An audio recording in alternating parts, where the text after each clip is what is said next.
And like I was, long story short, can you hear me now? And I was just complaining about life anyway. So, the last 5 minutes or however long is now high again. Okay.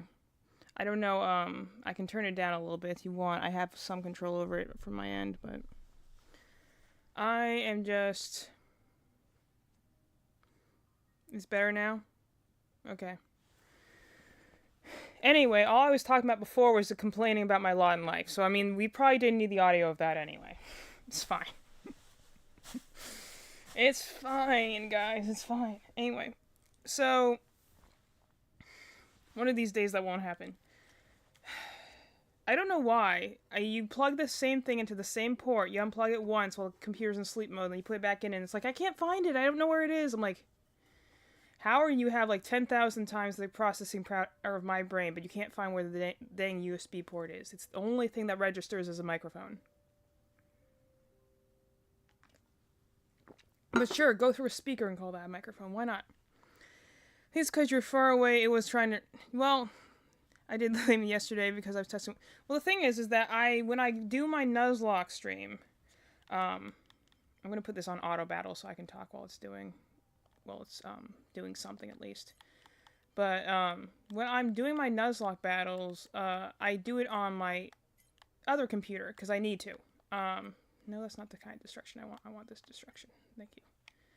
Okay, need to do that, and ice, wind, fire. Okay. I'm just gonna put this on auto battle while I'm speaking here and catching up at least. Of course she's downed. Actually, you know what? I don't feel like healing her right now, so we're just gonna switch you out. Put you. I'll heal you later. It's your fault for being weak anyway. And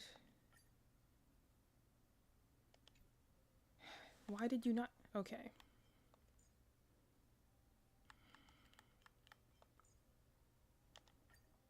Thank you. I don't really. Everyone says she's a great support character, but I honestly don't. I didn't get her earlier enough in the game to really feel that. By the time I was in the game, I was already not dealing with that sort of problem. Anyway, and I can't. See, it's better now. I think you were far away I was on my phone, so I can't really hear anything. So I apologize. I don't. That's fine. Honestly, with my method of things, I will probably just keep talking anyway. As I did earlier, obviously, my microphone wasn't working at all, and I kept talking anyway, because I can't tell. That's the issue. Most streamers have, like, a setup in front of them, so you have, like, computer, monitors. Like, I have my monitor I can see, which is about 3 feet away from me. I have the computer that's controlling the screen, which is about 4 feet away from me, and I have the actual gameplay, which is about 8 feet away from me. So, I can't actually see anything that's happening unless someone explicitly says, we can't see you. We can't hear you. Or the chat's not showing up. Like, I can't actually tell, The idea is that eventually, maybe sometime in the summer, we might actually get a proper studio setup. Which, I like being in a comfy chair, don't get me wrong. But I'm like, I need to have a studio setup where I can actually at least reach what I'm working on. Or at the very least, I need, someone to run the stream from the other side so they can see what's going on. Because I'm sitting here and being like, I'm just going to talk up a storm. And then being later on, someone will be like, oh, we can't hear you. I'm like, oh, well. Sorry about that, guys. Also, let me know how high or low the gameplay is. I ran into that when I was running my Nuzlocke. Everyone's like, the game music is pretty loud. I'm like, the funny thing is I can't tell because it's playing through the computer, so I can't tell if the music's too loud or not, or if my microphone's too soft. Like, Melanie was telling me that when I was doing my Nuzlocke the other day. She's like, we can't really hear you. I'm like, well, that's because I only get loud if I'm particularly excited about something. Otherwise, I have a very monotone, low voice that's easy to get rounded out by anything else. Okay, so I've had chat on my phone, tablet, my second monitor, so obviously I can see my mic levels. Yeah. Yeah, I guess you've never been over to see you'll have to come over at some point.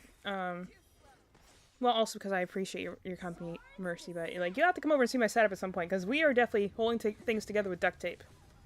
Which, to be fair, is better than our original setup, which was held together with Scotch tape, so we actually have gone up in the world. Friendship deal. Exactly. But my whole thing is just like, I tried to do my Nuzlocke through Streamlabs on my computer because I needed to in order to run PokeLink. And the biggest thing, again, why I have to do it on my laptop as opposed to my current setup is because I need to be able to control it through my computer. So my current setup will not work because then if PokeLink stops working, I would have to physically get up, go over to my computer, fix whatever it's happening with, then go back over to my computer and continue playing the game. So, when I do my Nuzlocke, I just stream from my laptop, even if it's definitely chugs at times. PokeLink is a tool made for Pokemon streamers who do Nuzlocke challenges. It's really cool software. I had to watch a couple of tutorials to figure out how to do it. And I don't know, it might work in other streaming software, just the tutorial I found did it in Streamlabs. And so what it does is it goes and it will, you load in, like, the actual game you're playing, and then this person essentially made the software that will go and track your Pokemon in real time as you play the game. Because the biggest thing I had issues with running Nuzlocks in the past was that you had to have all the sprites loaded, you had to change your team as you got new members and stuff like that. This software actually will go in, look at your game data, and be like, okay, I can tell that right now you have a Pignite, you have a Patrat, and you have a Lillipup. And I can tell which those are. And also, the other thing I can do is I can go and be like, oh, you moved your Patrat with your Lillipup? Well, now I'm going to shift it so that's here. And it also does, like, the one I have. It has a bunch of different settings, too. Like, you can have it show, like, artwork, 3D sprites, current HP levels. You can make it look like the, like, Pokemon loadout in, like, Kanto versus Johto versus Sinnoh. Like, it does a lot of really cool stuff. I haven't messed with it too much. I use it for mine because it will show, like, their nicknames, their levels, and their HP currently. And then, like, as Madeline pointed out last time, when they faint, it says dead, so, because it's for Nuzlocke challenges. So it goes and shows you, like, these ones are dead now. I'm like, thank you. Thank you, PokeLink. So, because I've always wanted to do Nuzlocke challenges. I love doing them, even if they cause me immense amounts of pain, because they give me a lot of inspiration for characters. I've made so many characters based off of Pokemon I've had. I've also gotten a lot of love out of Pokemon I never liked. Like, I came to love Leafeon way more because of Nuzlocke challenges. I definitely came to love Gyarados way more. I really came to love Torkoal, because I had a really great Torkoal in an XG run. And I always do these by myself, so I'm like, I love doing challenges like this, and I know there's an audience for them out there, so let me go and, like, try and do one of these challenges again. So I'm doing Black and White, well, specifically Black, but, because I love Unova, and it's fun to do that region again, even though it's, you know, kind of kick you in the nuts hard, because the beginning part of the game is definitely, because of the limited Pokedex, is a bit restrictive and hard to deal with, but once I get past the first few gyms, I know it won't be too bad. I'm doing actually relatively fine, all things considered. I just cannot keep a full team of Pokemon to save my life. Anyway, but, point to that ramble is that I'm doing my Nuzlocke on my, my laptop, because in order to run PokeLink, I essentially just need to be able to put the code in when I start the game, every time I start the game, so essentially it runs in sessions, so the software runs alongside the game. So if I was running that on a separate computer like I do normally, like I run the computer separately and then the game's on a different thing, like right now I'm on my PS5, you see right here. So, like, the two things are running separately. I don't know if the software will still work, I'm running on two different systems.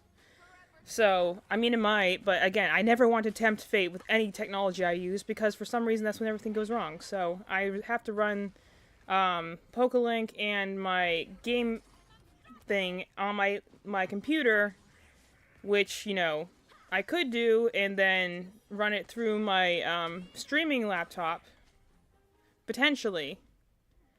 I just don't know if it would work. So I'm kind of like, okay, fine, I'll put up with the fact that I don't really like Streamlabs because, well, I don't like the free version of Streamlabs, may specify.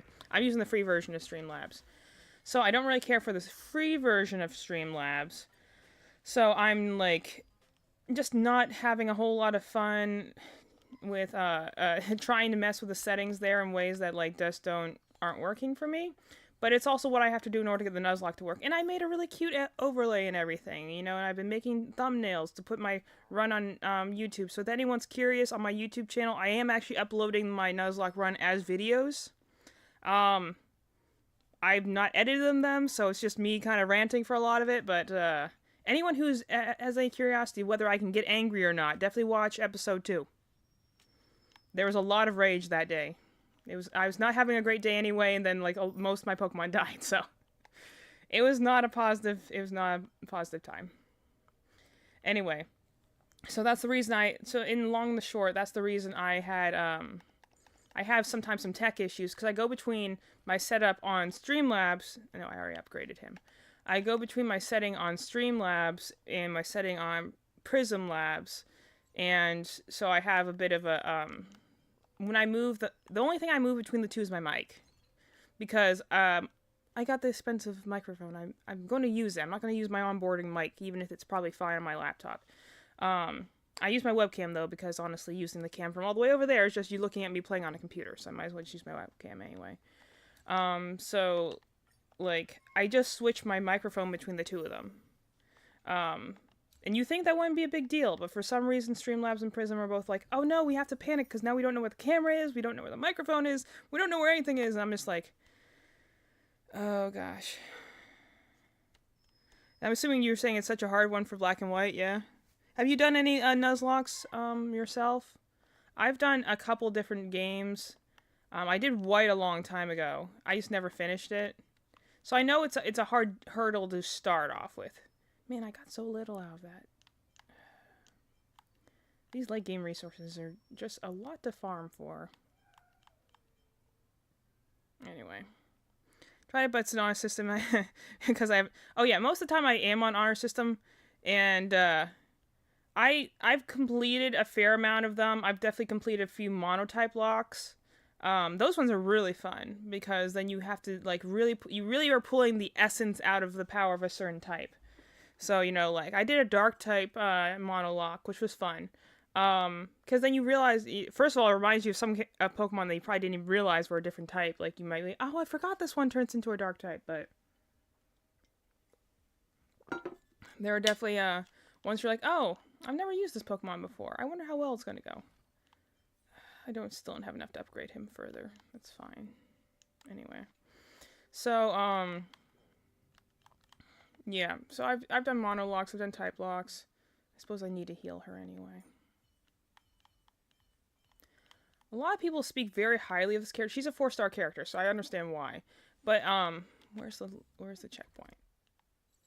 All right, over here.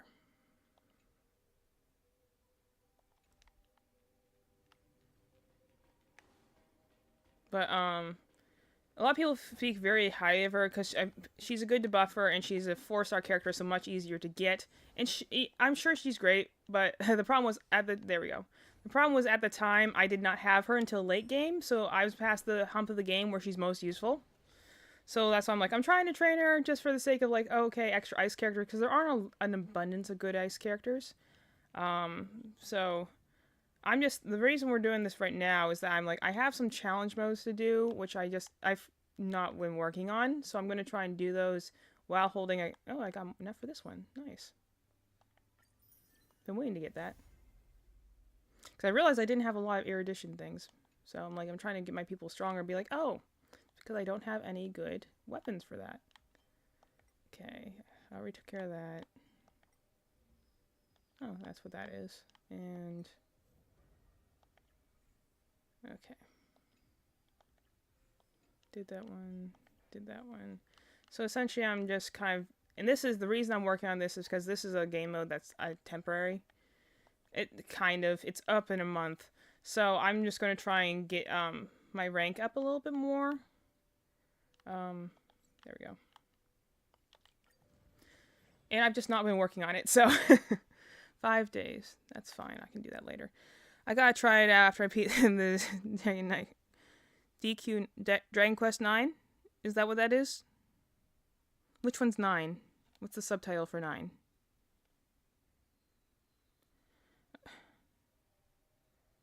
I remember because seven's the one that like everyone loves. That was on the DS, right? No, or is that 9? I know 11. I know which one's 11 because that's the one I loved. But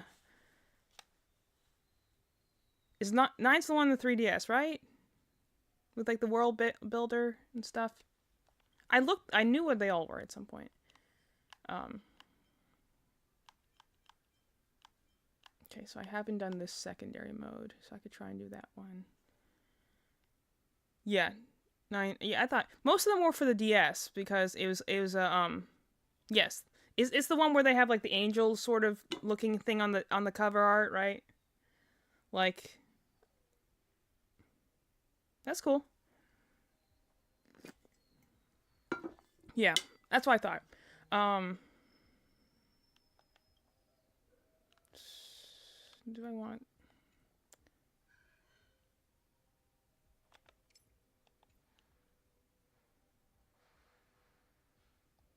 Is this the team I want to go with?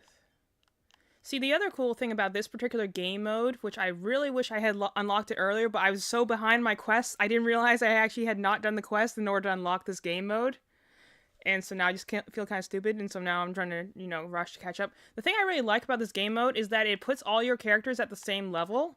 So if you want to try using characters that you've not built, you can see what role the character is meant to play, because you can play them and be like, oh, okay, now I know how this person works, because I've definitely learned the hard way that a character is not useful regardless of their level if you've not upgraded their abilities or their weapons or their equipment for that matter. So I like this game mode because it can let me go and be like, oh, that's how that character is supposed to work.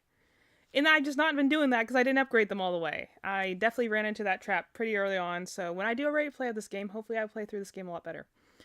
I guess I can start this and see how well we do. I just got a snow possible this evening, no. Yeah, my sister and my mom both really want snow for only the reason of it gives you a day off. That's the only reason we want snow. Have enough on the ground that we can get a day off. Use their ultimate game shield. We'll go with that one. So I'm still trying to kind of figure out how to do this mode. I just started it not like 2 days ago, so still kind of figuring it out.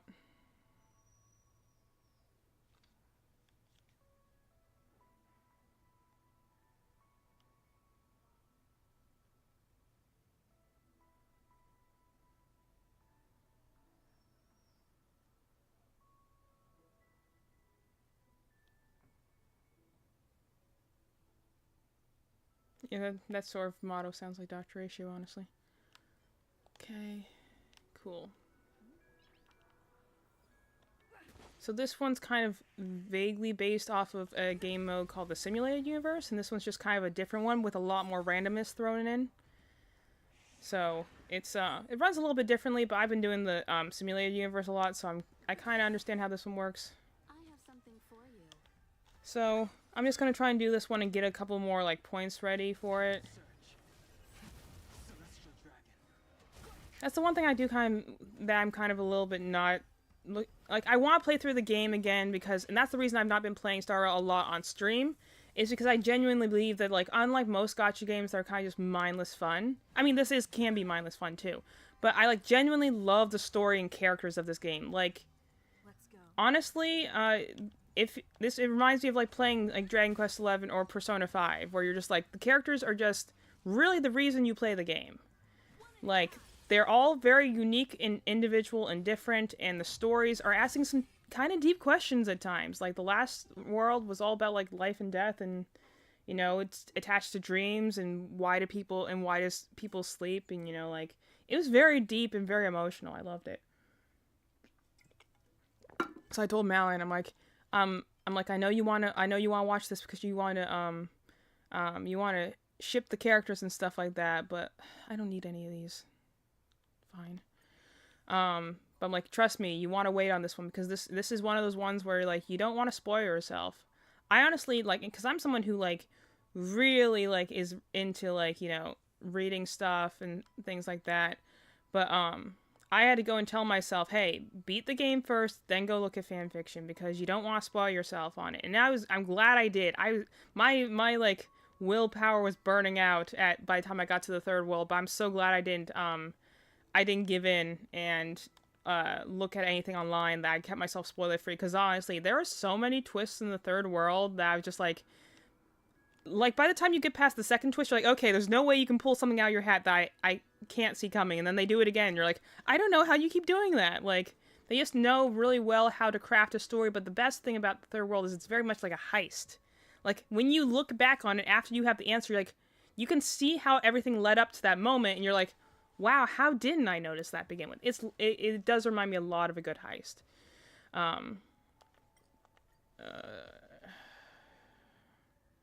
Sure.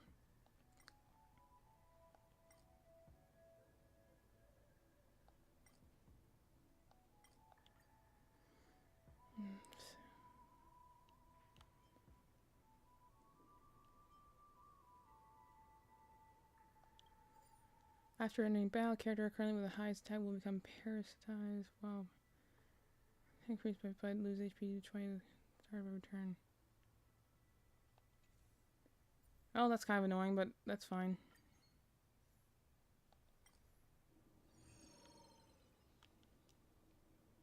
Get for doing randomness. So it's like kind of one of those things that the reason I'm not like haven't played this game a lot on stream is just because I genuinely don't want to spoil anything for anyone. Like, I'm pretty far in the game, so I don't want to accidentally spoil something for someone who's not played the game yet, or might be in the process of playing the game. So I'm just staying very concentrated.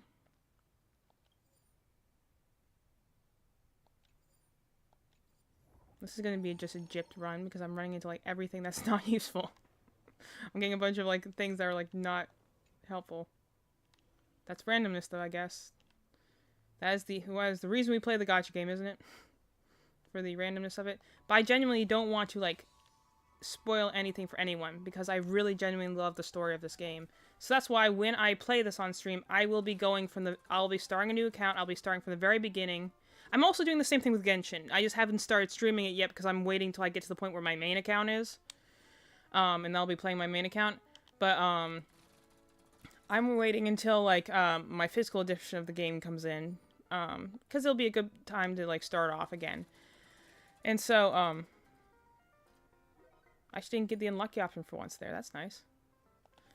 And so I'll be playing, Smart has no sound, so I'm immune to spoilers. Oh, daughter. Hello, daughter is your favorite father watching the Call of video games.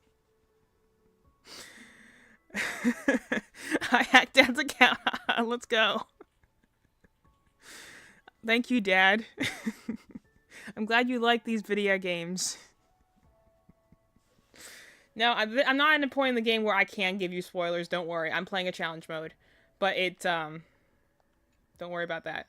But that's the reason why I don't play, like, I could be playing quests and stuff on here, but I don't, because one, it wouldn't make sense to anyone. There's no context. Okay, normal ice. Yeah, that'll be fine.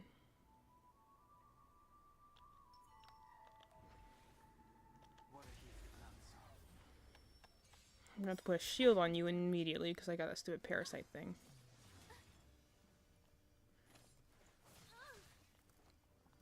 But,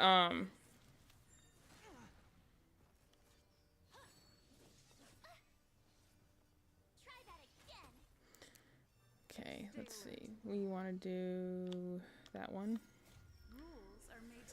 And so, like, when I play through this, like, I will play through it from the very beginning. And also just because, if anyone, like, you know, doesn't have the time to play this game but wants to experience the story, like, then they can watch my stream. That's kind of my whole... Oh, I have this. I would do the same thing, honestly, with Persona 5. Because it's one of those things where I'm like, I think this is such a good experience that even if you have not the time to do it, I believe that you should experience this, you know? So, like, that's kind of my goal with this. Let's do this one, too. Try and break this guy. Anyway, so, I will kind of be a little sad to start a new account and not have all the characters I like. Well, like, I can get, like, one character 5-star for free, so if I wanted to get Himiko, for instance, I'd probably get her, because I really like her as a character and as a unit. So I could do that, but, like, for instance, I couldn't have, like, Dan Heng in his, dragon form, because he's not... I would have to pull for him. He's a 5-star unit that I would not automatically have, unfortunately. And let's just go for it. Anyway, so... You burned your waffle? How'd you burn your waffle?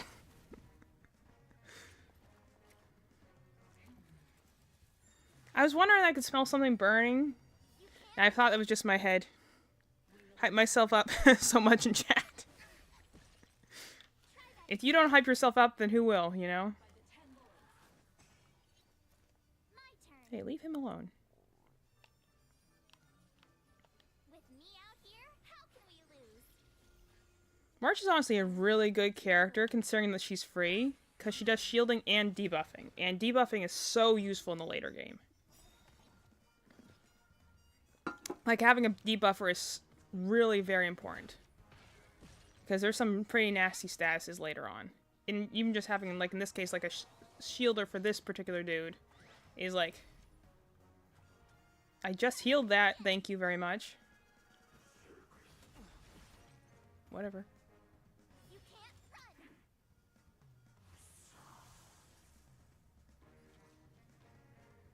run.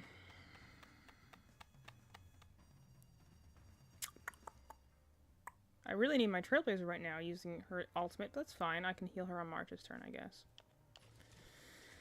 But, so, like, I guess that's kind of the reason I don't do a lot of things, is there are a lot of things where I go and be like, I want to do this, I want to do this with, like, should I do it here? Do it there. Let's go there. Where I want to, like, put, like, actual effort and focus and attention, and I want to talk about it. It's kind of like when we did Detroit Become Human, where I'm like, I have so much I can tell you about this game, and I want to tell you everything I can about this game. So, I have to kind of hold off until then. There we go.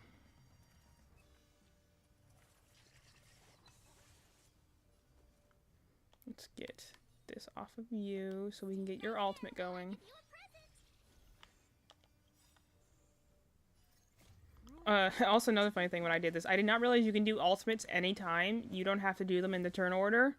And so I actually had a lot of people die in the early parts where I was like, oh, I didn't realize I could do that out of the turn order. What do you know? Ultimates are a really great way to kind of, like, break up, like, the turn order, especially when you get, like, ones that have, like, some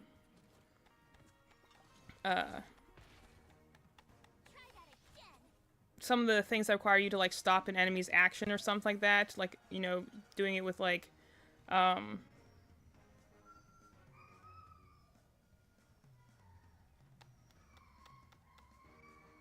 do this and see if we can freeze them. And stuff like that. I forgot. Yeah, Madeline, you're awesome, and you're also my favorite second daughter. I forgot about it in the toaster when I got so excited to hack this account. Nice. Well done, Madeline, well done. Let's do this. Combat is a series of precise machinations.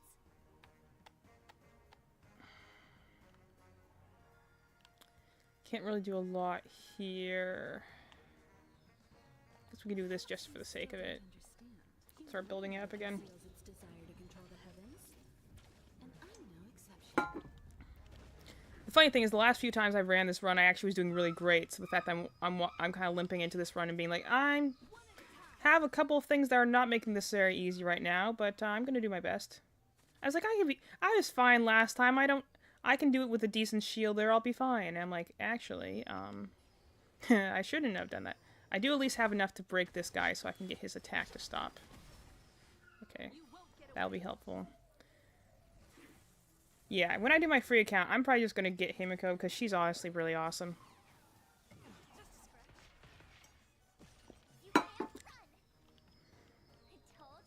Like, right now the metagame is all about follow-up attacks.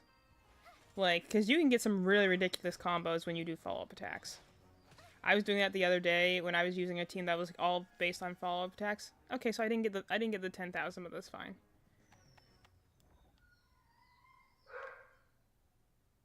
Take this one because we already have 4 there.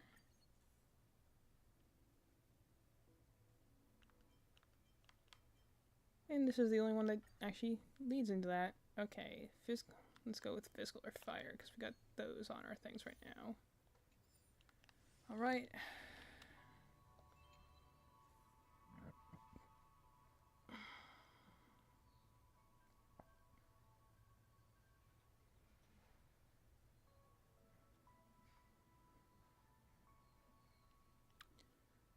Okay, we got elation, and we got... Let's go this one, because we don't have it yet.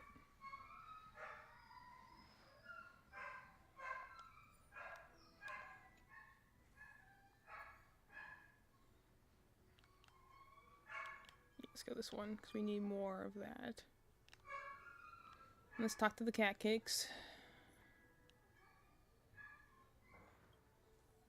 Okay, which one do we potentially not need? Entering...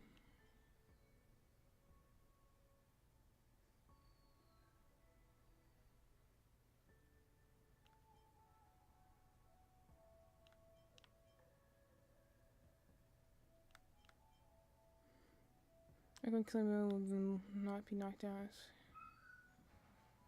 Okay, leave that one on. After a character launches the attack at frame.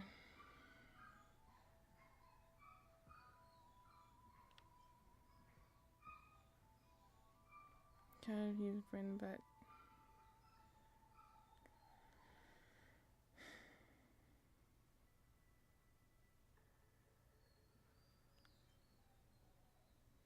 Let's overwrite this one.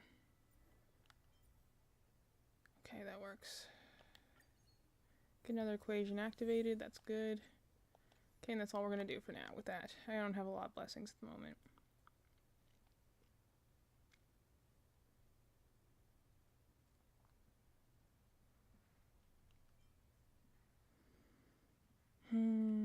That's for ultimate stealth, but character increases the charge.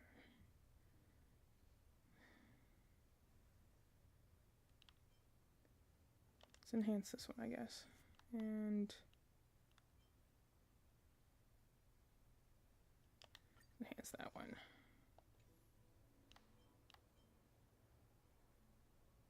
Okay, go with that for now. We don't really need anything else. Combat, store, wealth.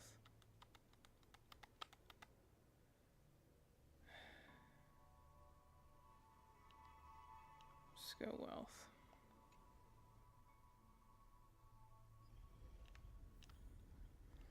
Alright.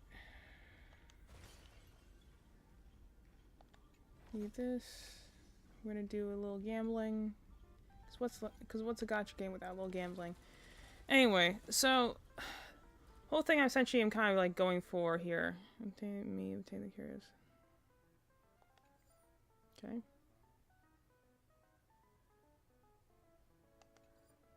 Not sure what any of those do, but okay.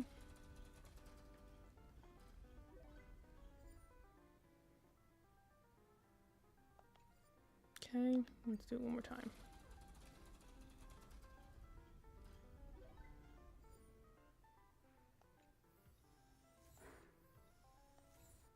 Cool. Alright, good. I already have a lot of wealth, so we're gonna do combat this time, I think.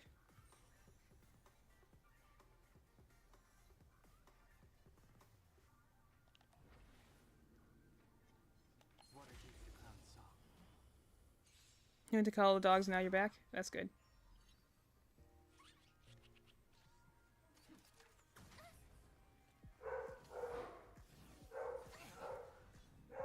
I don't know what those little red things above the heads are. Let me tell you, these IPC people are so much easier to face when you have, like, Aventurine, just because he does an all-shield. That shields everyone in the party, which means that, like, it really charges up his follow-up attack. It's very useful. Okay, we got that one done. I have something for you.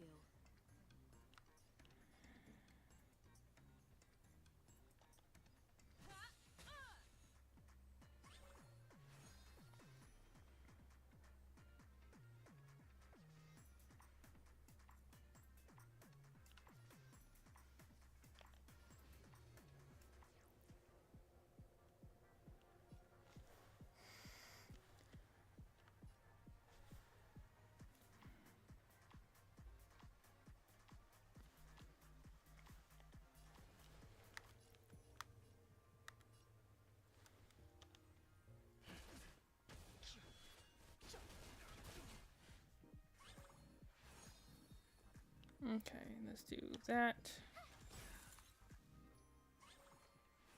You won't get away. Get that. We're gonna do this after that. Gotta try hard sometimes. To break that guy. This awesome move.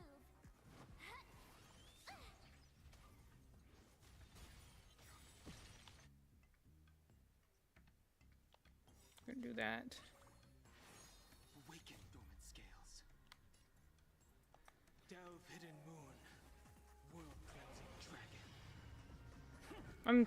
There are a lot of characters that come into the game since he came into the game. I still think his ultimate looks the coolest thing. He's also not exactly the easiest character to use either, so this is definitely one of those cases like, I'm using this character just because this character is freaking cool. You know, like, come on. He's got like a water dragging thing going on. Water dragons are always cool. Let's go. There we go. Got rid of that guy. I sense a storm. Alright, and let's do this. Heaven's surge. Celestial dragon. Mikey just looks so freaking cool. I'm gonna miss not having him when I do another account, but I got him in his base form. And honestly, in his base form, he's still really good. So, like, it's not really that huge of a loss, but,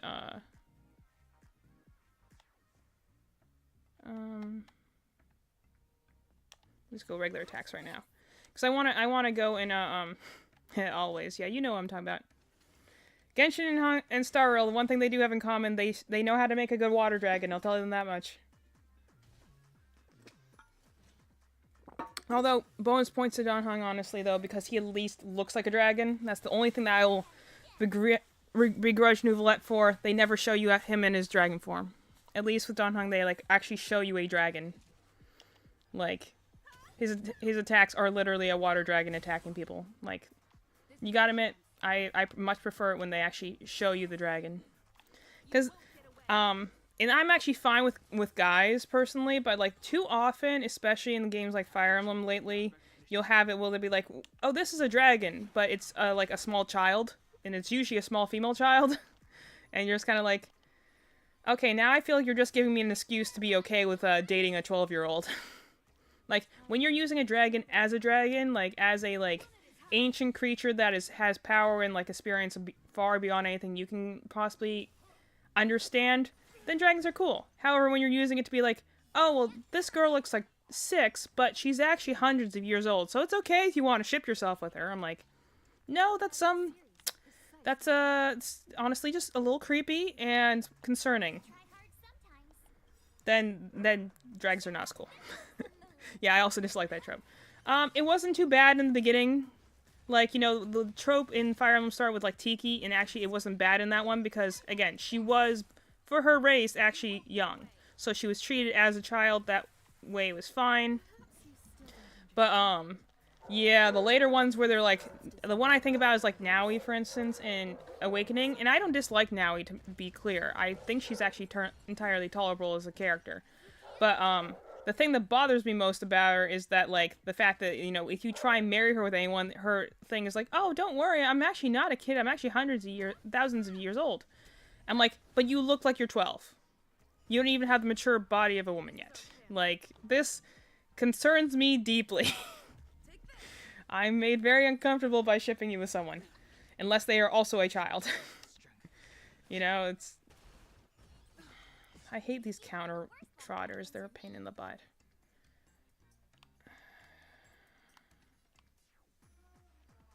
Who needs a shield in this case? I'll keep putting it on you because your HP is going down, so we'll keep you with the shield up. Time for a detailed overhaul. Try that again. Let's make it quick. Alright. After this thing's on freezes, I'm gonna probably hit it with another ultimate.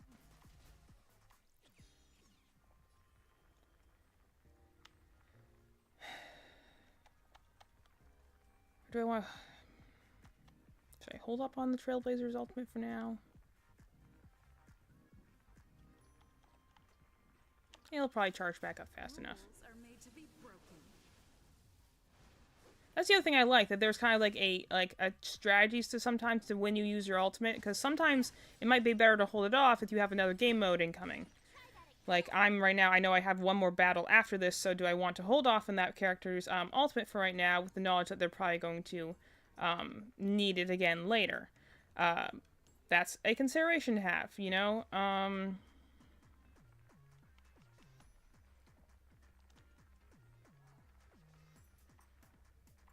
Honestly, I'm just gonna hit them with the Trailblazer again. Anyway, but, like, as opposed to, and don't get me wrong, I do love doing it, just be like, launch all the ultimates at once and be super powerful and take this thing out, but, like, there's other, I do also like the idea, that's kind of the thing you get out of turn-based, strategies, that you have a certain order of attacks, so, like, what you do at what time is important. So, like, in this case, like, you know, when I have a certain thing that might be like, when I do an ultimate and then an attack, I'll be more powerful. Or, like, in his case, when he does his ultimate, he gets more charges so he can use his ultimate, his more powerful physical attack later. Humanity never conceals its desire to control the heavens. So half the time it's useful to use his ultimate first, then use his basic attack, because then you can essentially get a super power up on his basic attack, which is nice.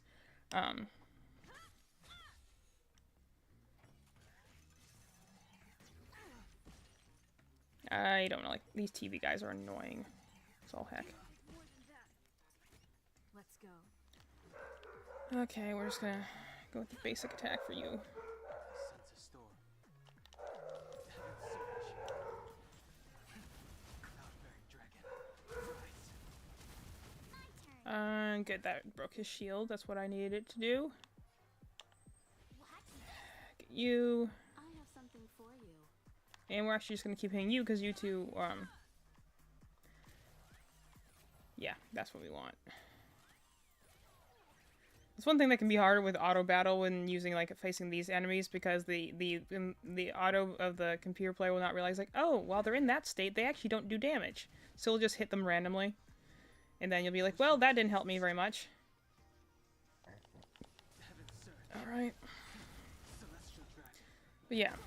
I love dragons, a lot. Like, earlier I had a friend of mine going, being like, did you see the new updates for the D&D, dragons? And I'm like, yes, I actually have. I've not read through them, but I have definitely seen them. And, the biggest thing is that I, like, when I use dragons in D&D, or really in anything, I like dragons in the almost, like, borderline deity position, where, like, if you're fighting a dragon, you should be very scared. And also, what the heck led you to this position where you're fighting a dragon?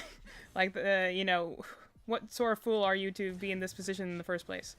So, I mean, that probably is what leads me to be a little bit difficult to run dragons for my personal D&D group, because I ran an ancient white dragon for them, and they were kind of like, you know, okay, that's, yeah, we can do that. And so they're like, you know, we didn't like feeling really weak when we were fighting this thing, and I'm like, sorry about that, but also, do I want this one, or I guess I don't really need that.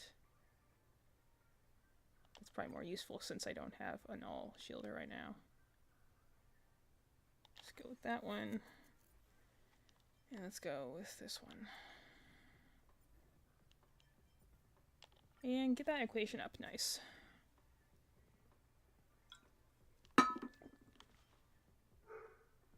Increase the damage character's next attack following an ultimate. Shield characters have crit damage. Damage deals with the. Let's go.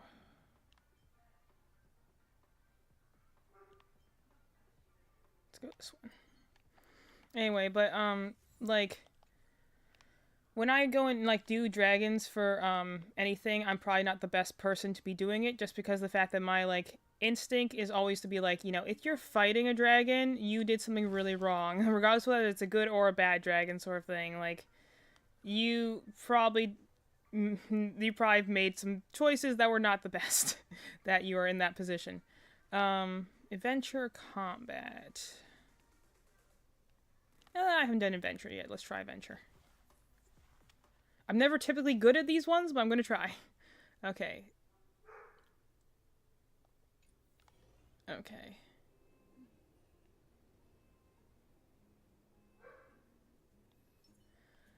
He's good for this if I don't get stuck on the geometry like I did last time.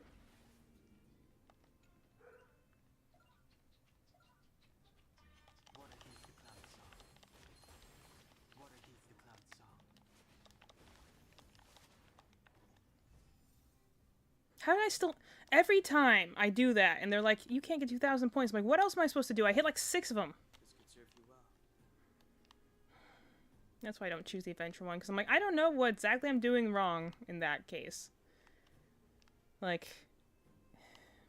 Anyway, it's fine. Combat currents. Let's go currents, because maybe we'll get some more blessings out of it.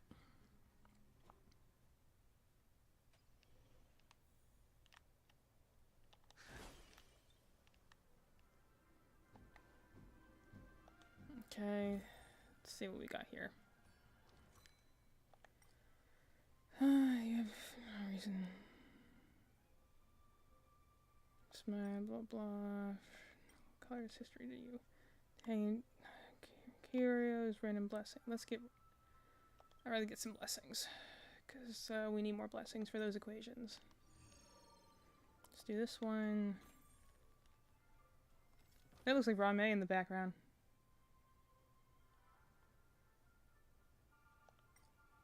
Yep, I thought that was Rame.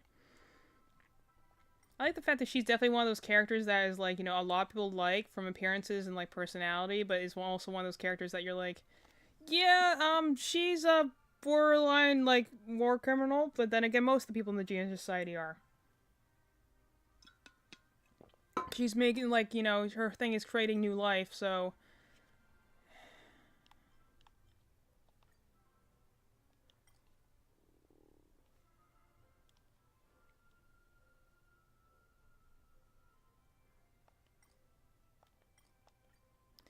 Obtain one 3-star equation, then obtain the random blessing needed for the equation until this equation.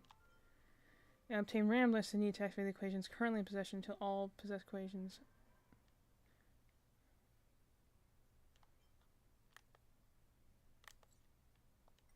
How many? Okay, I only have one equation not activated so far. So it would just give me the rest in order to finish up that first one, or I could get a new one and obtain one 3-star equation and then obtain the random blessings needed for the equation until this equation expands. Or obtain random blessings needed to activate the equations currently in possession until... Well, I already have 2 of them done, so let's go with the first one. What do we got here?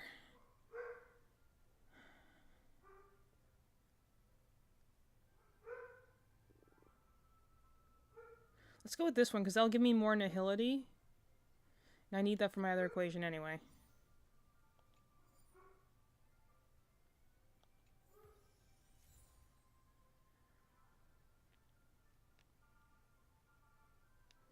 See, attack stars, 100% of summoner characters that star turn to swim damage. Okay.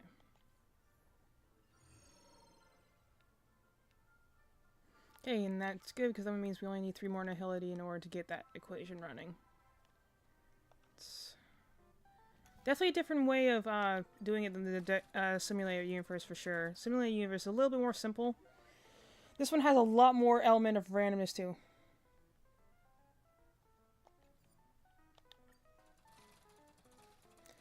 And then, to be honest, I still don't kind of understand a lot of it, but I don't mind that at all either, because then it does mean that, like, every run is very different. Even if there's not as much, Oh, we're going to the boss, alright. Cool. Caution does not mean cowardice.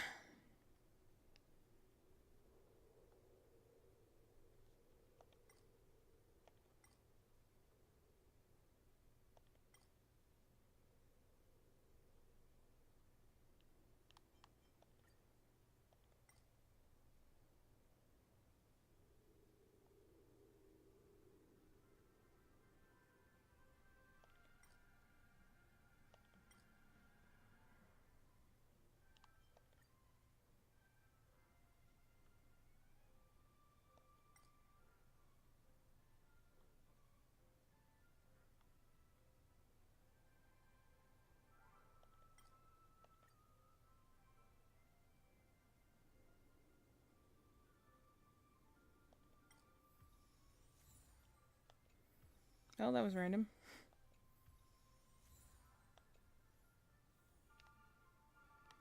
Cool. Very cool. Okay, so fire, wind. Okay. Fire, wind, electricity, and normal, right? Okay, so let's switch. Oops. Switch you up for someone else.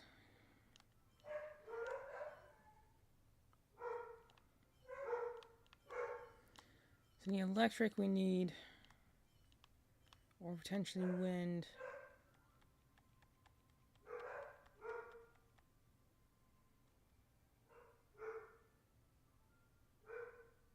I'm gonna keep March in here just to have someone who can debuff, because I know this particular enemy does a sleeping thing, which is kind of annoying. Question is, do we want to go Acheron? We can go Fei Xiao.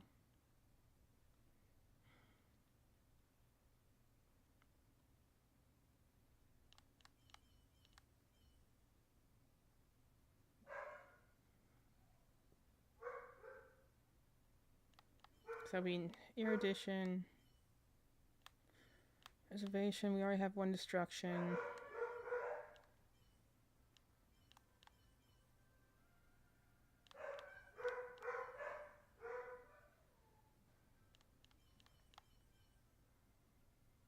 I'm gonna go Acheron on this one. So it's you. Our time spent with one another is precious. Oh, I probably should switch your positions around though. We want the people who can take more damage in the middle. Because obviously attacks that hit multiple enemies will hit in the middle first, so you always want those to go first. It's funny I like Acheron so much because I really don't like Raiden Shogun, who's essentially her alternate in Genshin. They do confirm that in this game too, that there are like almost alternate realities where like things from different worlds might repeat themselves. So like she acknowledges that she knows she has like alternates to herself in other worlds, like most notably in like Genshin. So unfortunately, the problem is now that web Kiryu had before was normally hitting Dan Heng, who has much more HP. But now it's not, which is fine. But we're going to do this, then we're going to do that. You won't get away. I weep for the departed. But also, Acheron's story is just really, like, good. Which, again, I think shows the strength of the characters in this game. She's a character I really came in not thinking I was going to like her because she just reminds me so much of Raiden Shogun, who I don't really care for as a character, or really as a character design either.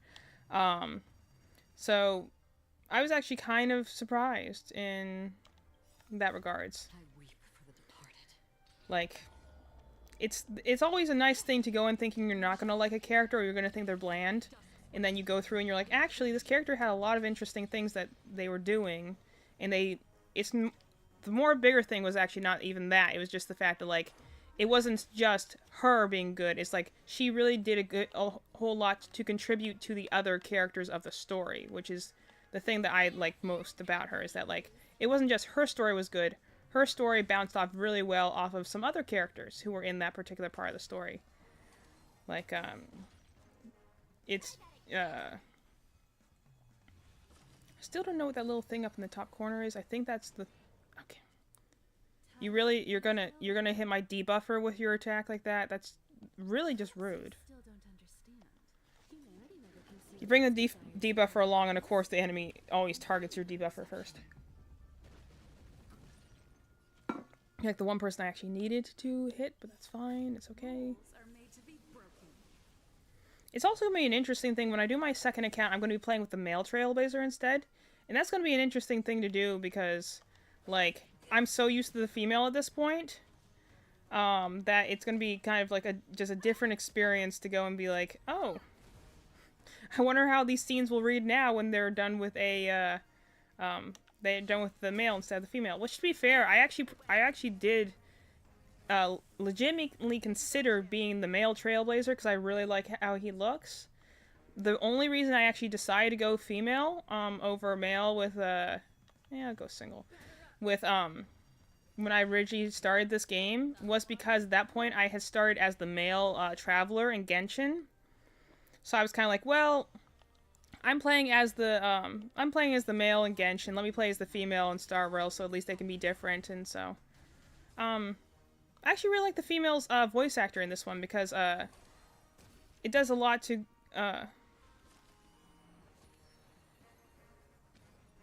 Okay, now you're just being mean. That was really uncalled for. Just saying. When people are underneath that status, they don't wake up unless they're hit. And so, since my debuffer is sleeping right now, it means my regular attacker can't attack right now, and that's... There we go. And, we're actually going to do this, so that hopefully you miss your turn. I'm also just kind of predisposed to like the Trailblazer anyway, because they have a very nice coat. And I love a character with a good coat. So... There we go.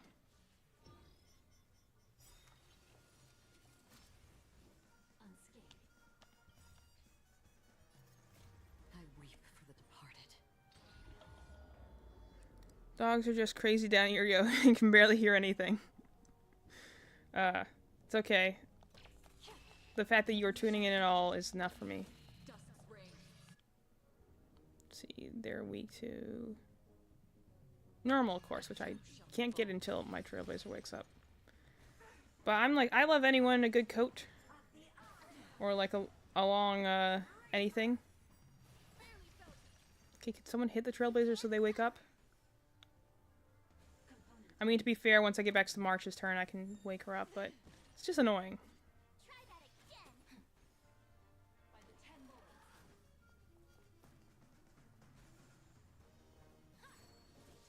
There it is.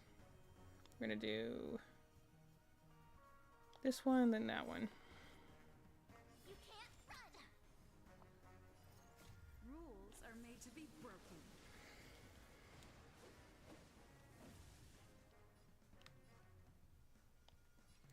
Trailblazer also is very much like, I would say, someone like Joker in Persona 5, where they don't say a lot, but you get a lot of personality if you're paying attention. Like, just from what they do and they don't do and how they say their lines. Like, you can get a lot of personality out of them. And, Joker and probably the Dragon Quest 11 hero are, like, my, like, shining examples for why you can make a silent hero work. You just have to know what you're doing. And a lot of people don't, so... But you can make a silent protagonist work. It's not like... I remember watching an article one time... reading an article one time. It was about the people who make Dragon Quest. I didn't read the whole thing because I was like in a doctor's office or something. There was some reason I didn't finish it, or like I didn't have time to finish it or something like. But it was talking about how like it's hard. It can sometimes be hard to write a silent protagonist well. And him debating if Dragon Quest has famously always had silent protagonists. They're just called the hero, and they just they never talk, but they're also, that's never been a problem because I think a silent protagonist works fine as long as you have a strong cast of characters around them to interact with them. And as long as you do have, a silent protagonist rarely is fully silent. They usually still have expressiveness and stuff like that. Now, the problem is that a lot of people confuse silent protagonists with the other known trope of like a self-insert of like, a avatar character, if you will. Which, mind you, I love avatar characters too because I love designing my own character and being somebody that I can, like, put my consciousness into. But I much prefer that trope when it's done in the way of, like, okay, we're gonna do that so you aren't stunned anymore. There we go. Another journey begins. Let's do that. Resistance is fleeting as the dawn's dew, destined for oblivion. I'm sure that I'm gonna defeat these before the end of the cycle, but we'll try.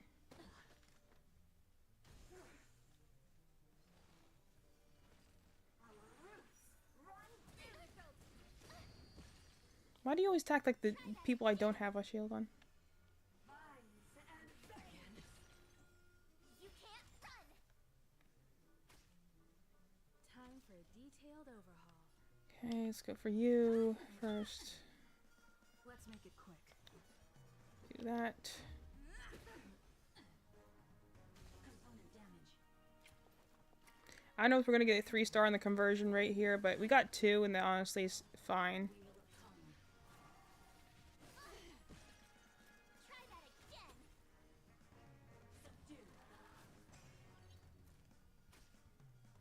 My turn.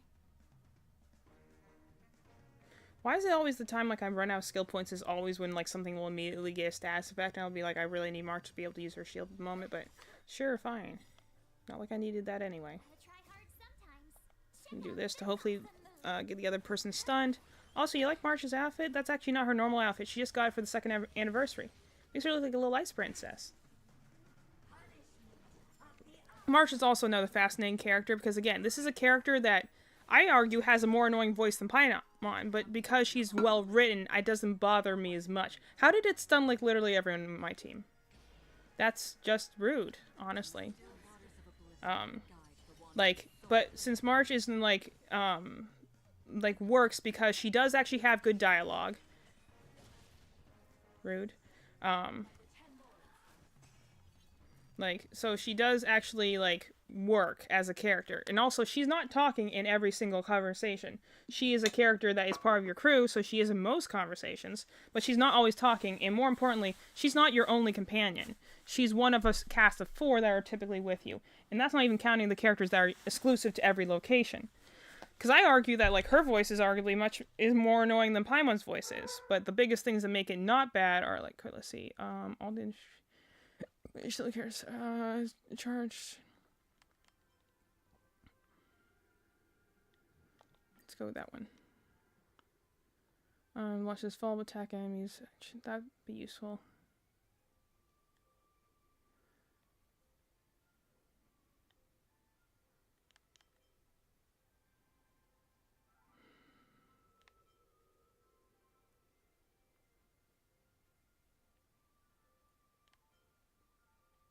Oh, we don't have this one yet, so we'll go with that one. Okay, wing characters. We don't have any physical or quantum characters you attack and deal use ultimate damage. Restores all HP to 30% of the respective HP. Let's go with that one. We still got the physical trailblazer in anyway. Okay, well we got 2. We got 2 of them. Also, I do generally just like her outfit. I like you see she has the little demon thing on her one sleeve and stuff like that. And while it is still again a pretty revealing outfit, but I think that it just works better. Gives you an idea of kind of new age samurai. Okay. And target is defeat all enemies presented. When a character is attacked and does not take damage, they only lose. It does not take damage.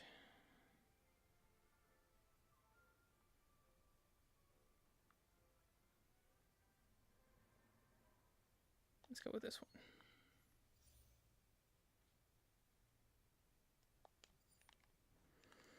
So on a large of it, Marcia's voice could definitely get very annoying if she spoke in every scene, but they don't do that, which is why it works. And also, she's not the only one talking half the time. The biggest thing, I think, that makes her work is, again, the other one who I have in my party right now is Dan Heng. He's kind of essentially... The 3 of you are essentially the younger parts of the Express crew. Okay, let's see. What else do I need? I need... Still more Nihility. Alright, let's see what we got here that I can not use. Okay, we don't really need that because March is giving us debuffs anyway.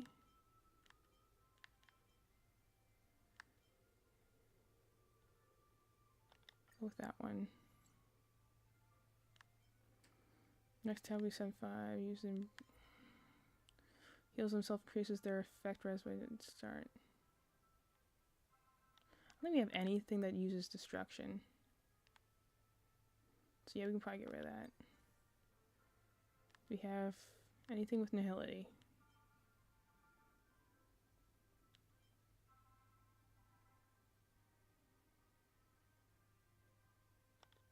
Go with that one, I guess.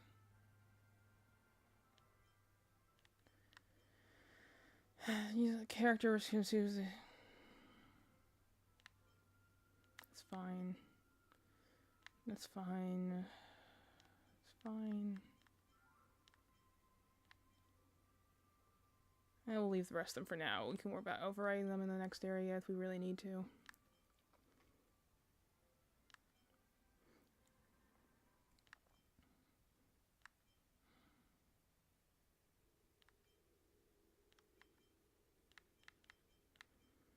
Nope. No. Nah. That's fine. Let's do that one. Let's do...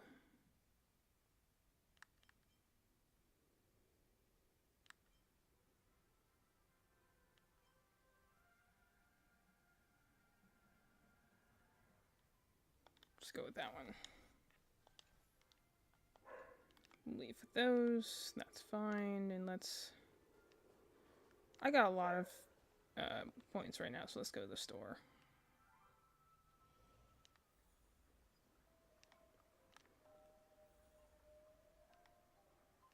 Let's first see if we have any Nihility I could use.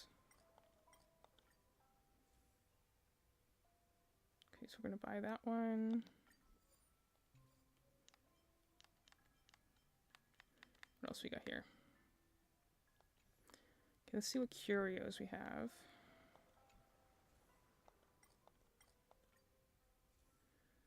So, erudition.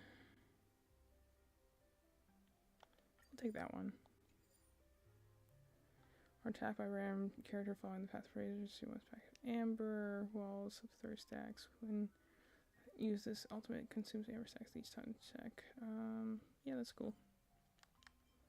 Okay, I always love this one. That one's always a fun one to have. First and second planes, damage increase by increase. Third. Don't really need that one. Okay, one Rambus. Okay, we can use that.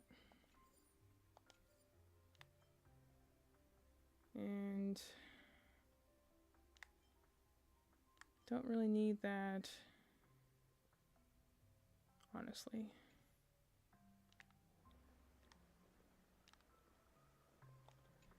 Let's grab some more blessings as long as we're here. What do we got for 3-star? Deals quick equal to 100%. Let's go with that one. Healing to allies increases the attack both. If you're using a facility character, consumes damage received by the reducer. Let's go with that one. Lasts until the end of the first element. Till the end of the first element they use in battle upon entering battle character journey.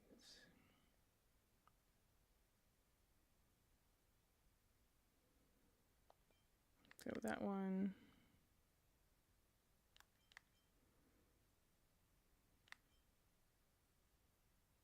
Let's go with that one. And so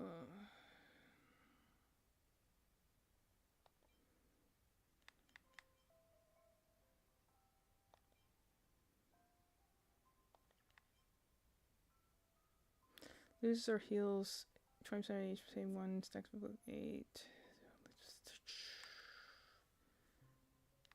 We're gonna use this one, but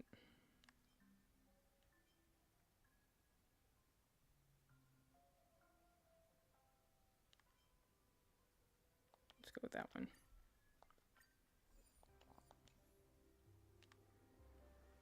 Okay, combat occurrence. Let's go occurrence. Oh. Take those first. Alright. I usually do combat when I'm in, like, the simulated universe because it has more, like, structural, like, you do this, and it'll get to you this. But this one's much more random, so I'm like, I kind of like concurrence better because you never know what you're going to get out of it.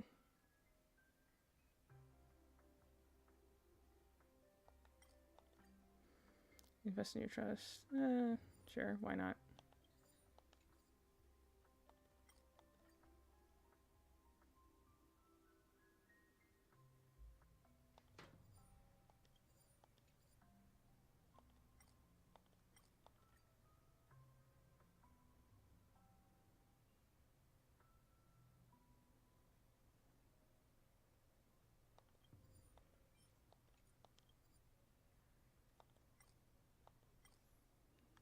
I'm just curious what would happen.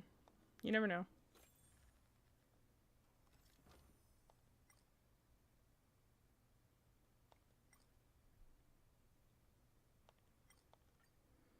Cheerios.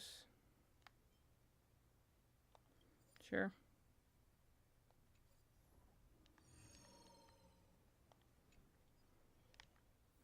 Well, we have nothing to spend here because we're completely broke, but that's fine.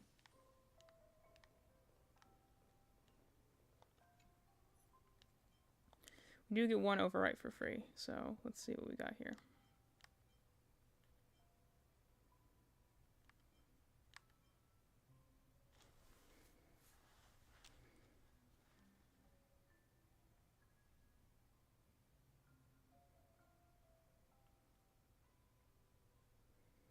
Characters.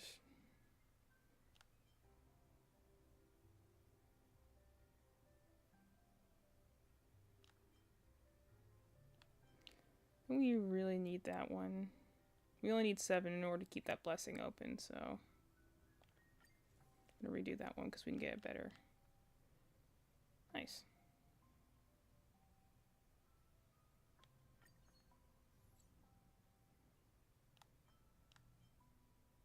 This is the way I do it every time. I always have like every one but one of my like equations can be filled out.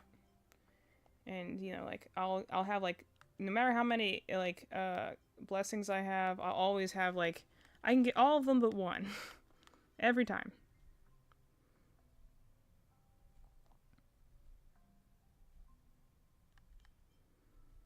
Okay, character breaks a weakness attack or weakness broken inflicts. When a character drops blah blah blah, deals pain damage.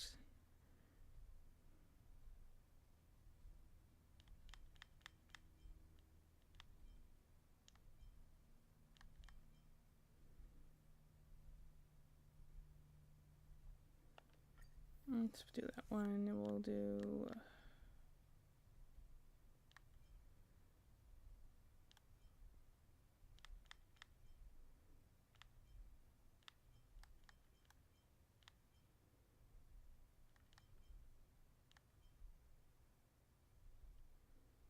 I think we'd rather delay enemy actions. Alright. Going in totally broke. Well done. Okay, so we actually are doing fairly well, so yeah. We got fire, normal. Yes, we're actually doing pretty good for this particular boss. I'll keep Marchin because she has debuff on her. Because the only difference really is that I would maybe, if I wanted to, I'd switch her out for Aventurine.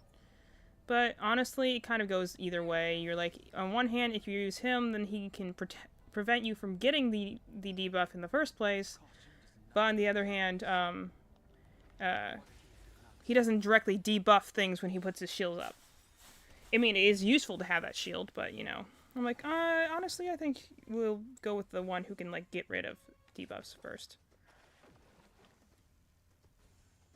And I do have the shielding artifact too, so that'll protect them from things for at least the first turn. Stay alert. Okay, actually, let's use some ultimates first to get these guys down. Let me tell you, when I was doing this earlier with follow-up attacks, it was just ridiculous because it was like follow-up attack and another one and another one and another one, and you're just like, wow. The one I like using a lot is like if you use something like Himiko gets her follow-up attack whenever someone's shield breaks. And then like I think like Feisha, I think she has hers is like just when an ally attacks.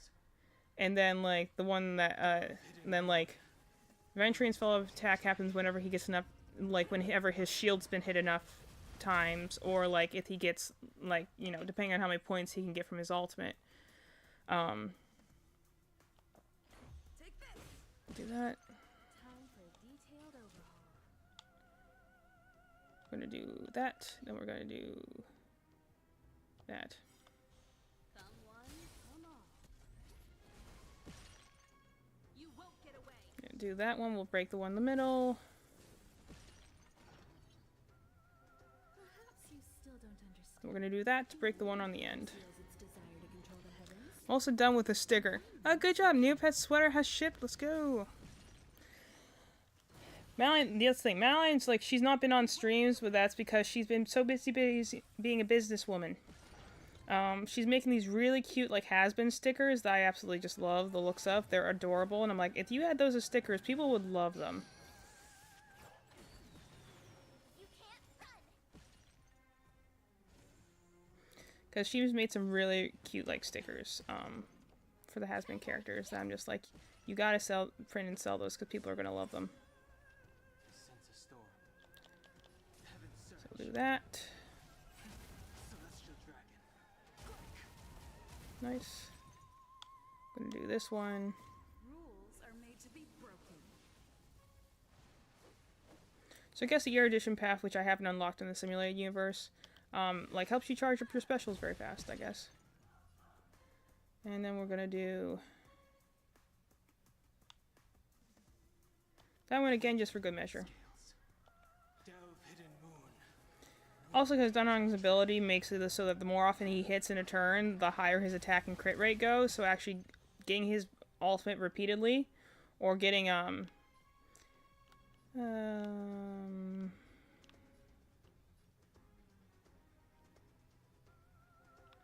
just go with basic. Will actually make it so he actually hits a lot harder. So if you can pull his ultimate more than once in a turn, or you can pull like the highest effect of his basic attack. Let's go. He can hit really hard. Combat is a series of precise machinations.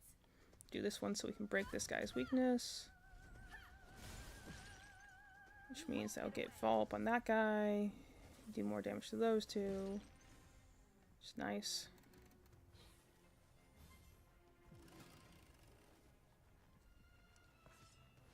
Just a scratch. You can't run. Nice.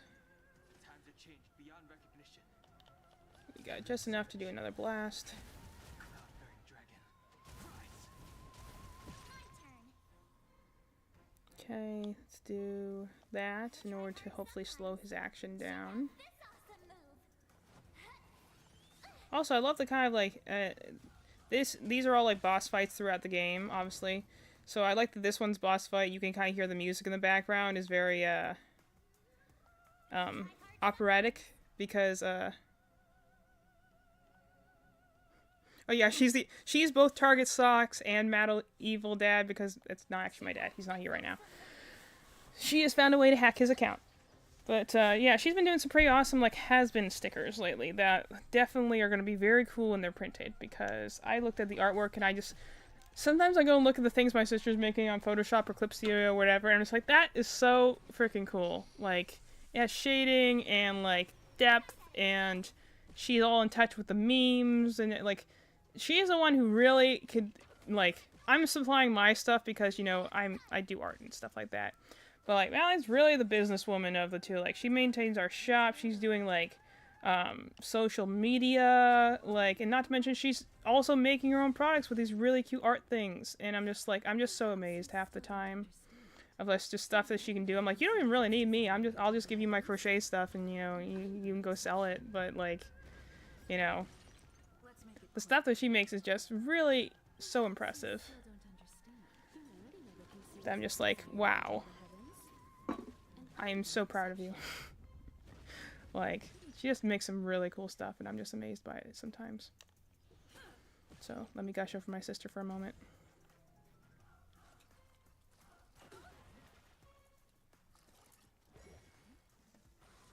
See, if you have all the equations up, these boss fights actually aren't bad at all, because, like, if you have all your equations activated, then, like, it's not too bad.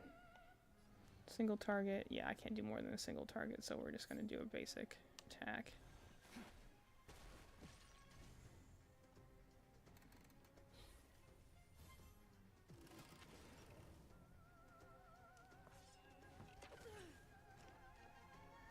Hey, if you can put me to sleep, the least I can say is thank you for hitting me so that she wakes up again. And then we're gonna wake Himiko up. Stay right there while I give you a present. So let's do this one. Try hard sometimes. Check out to try and freeze them and slow their attacks down. That's honestly the reason I use Marsh. Like, there are definitely better ice characters. Not a lot, mind you, but, like, for a 4-star character, she's very good. Like, she's got shielding, she can remove debuffs, and then her ultimate is, like, an all-hit attack. So at the very least, you can use it to try and inflict the freeze condition, which is very useful. You know. I'm gonna use that then. You can't run. Rules are made to be broken. I'm gonna do that. So, like, for a 4-star character, that literally is the first unit you get. Like, let's just say it's more I can say for Amber when playing Genshin Impact and being like, you're fine as a character, but you're not useful at all.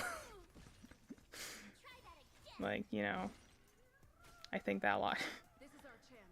It's like, she's not necessarily bad as in terms of a character, but it's also kind of one of those things where you're just like, I want you to be better than you are.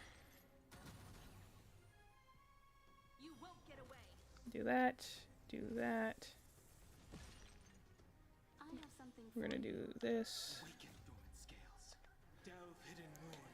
And to be fair, I'm looking at this and I'm understanding all the stuff that's happening, so I imagine that's how it is for, like, higher level Genshin players, is that you can look at all the, like, craziness happening on the screen and understand what's going on, and I'm, like, at that stage where I can do that with, like, Star Rail and be like, I know what's going on, I know the details and, like, the things, but I also, because I'm more comfortable with turn-based gameplay, it gives me time to think and really figure out some good strategies. Okay, we're not going to save that file, because I had some janky relics on that one. Wonder if I'll discover any rare swords. Okay, so nice. Be able to upgrade a few more things here. Let's do that one first. I don't think I have enough to, do any others yet. And I love when you do something once and be like, now you can unlock them all at once. I'm like, nice. Love that. So the idea is I'm trying to get my synchronicity level as high as possible, get as many rewards as possible before this thing ends, so I'm just gonna... And I'm late game, mind you, so I like the fact that there's still a lot of things to go and get currency from, so that even if I wasn't doing, like, the monthly pass, I'm still have a lot of places to get resources from, which is nice. There's also some resources that I'm, like, getting, I'm like, I still don't really know what this does, so, nice. Okay, let's see. Yeah, this is the one that has the other mode. So this week's is serious. It's fine. 595, 75. Let's go 75 because I don't have a lot of very powerful characters yet. Let's go 75. That'll probably be better. I've never done with insight mode on either, which is one where it gives you like a boost. It's just that, you know, when you do that with insight mode on, then it's essentially the it gives you like extra bonuses to make the mode a little easier. So maybe I'll do that on a higher difficulty, but I don't really need it right now. But yeah, wonder who put that mode in the game, if you know that symbol. If you don't know that symbol, then, you know, that's fine. But if you know that symbol, you'll know where it came from. Initial equations: useless scholar, phantom thief, bounty hunter, creation. So let's see. Characters that fall in the erudition or the hunt use their ultimate deals. Okay, so we want erudition and hunt characters, and so probably follow up, attack people. Yeah, I can do that. So we got one erudition and one hunt character. Do we got anyone else we can? What weaknesses are we looking at?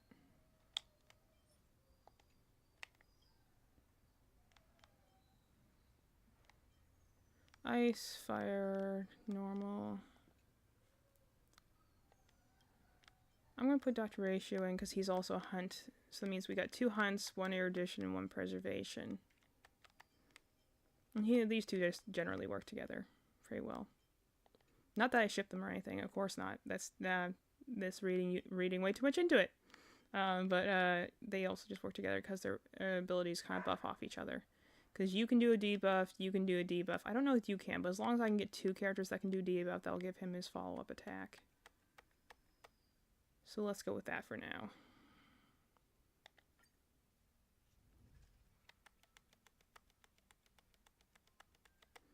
Get some points.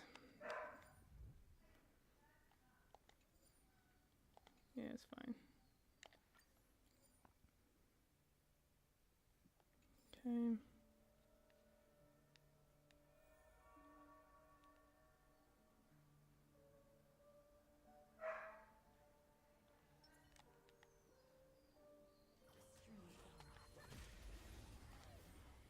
I love the imaginary characters because, like I've said before, like I love the imaginary characters because their weapon choices are so unique. So this is, again, you're gonna kind of see a little bit here, like follow-up character damage is just ridiculous. Like, so she gets a follow-up attack whenever like someone attacks or when she uses her larger attack. So like, you can do actually quite a bit of damage on its own. This guy's practically dead anyway.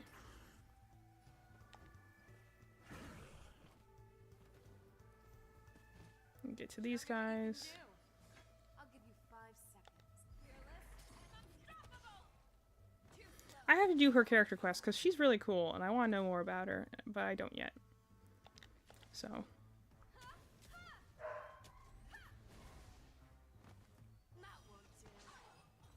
And just like that, the battle's over. Maybe we'll try this one on 85 afterwards, but we're doing okay right now. Just need more elation, and then we need... Let's go with this one for now. Maybe takes... Don't need that. Let's go with that one. That one. Nice, okay. Combat, adventure, occurrence. Let's go combat for this one. Also, I remember the funny thing, Mercy, you might understand this, but I remember I was talking to Malin earlier. Oh, I forgot to change my character around.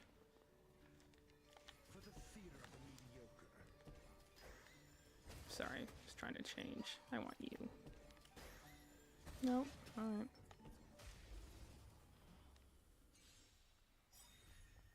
Sorry, I was trying to talk there. I forgot that guy shot beams.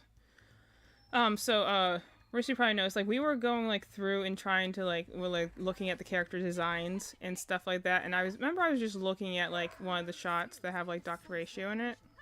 He's the one in the middle with the blue hair. And I was trying to think about, like, there's something else familiar about this character. And I was looking at for a while, and then I'm like, what is it about this character that looks so familiar to me for some reason? You got Gus? I gotta go shower Gussie. I got the Gussie. I love reading Malin's comments. It makes me it's funny. Anyway, and I was thinking about, I'm like, what is about his character that, like, looks familiar to me? Like I remember when the character first came out, I was like, okay, he looks cool, and then his character quest is cool, so I was like, this looks like a fun character. But I remember looking at it and being like, okay, what is it about this that's familiar? And I'm like, oh, the thing I had to look at it for a while, and I was staring at his artwork. I'm like, what is this? And so I'm like, oh, it's because Dr. Ratio looks a lot like Chrom. It's because of the one sleeve thing and the fact that he's like got the kind of like the dark blue, almost like a violet colored hair. He's got like the one blue sleeve. He's got like the mainly blue and white outfit with the cape. I'm like, oh, that's what he looks like. He reminds me of Chrom from Fire Emblem Awakening, who is the character I married every time in Awakening because Chrom belongs with Robin and no one else. I will take no other answers.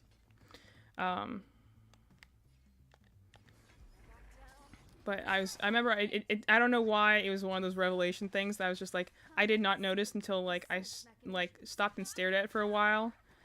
And my sister was like, oh yeah, like when I showed her a picture of Dr. Ratio before, she's like, I thought that was just like an alternate outfit for Chrom or something. And I was like, oh, yeah, that would make sense.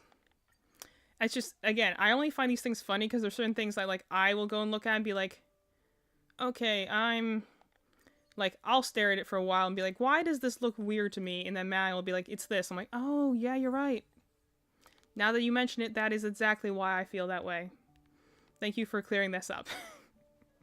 That's why I like that my sister will do that for me. Because it's one of those things where I'm just like, oh. I'm like, why does this character look vaguely familiar to me? I'm like, oh, because it looks like the guy I literally married and read much fan fiction of and had much, like, a crush on in high school. You know? That's why it's so familiar to me. It's imprinted into my brain at this point.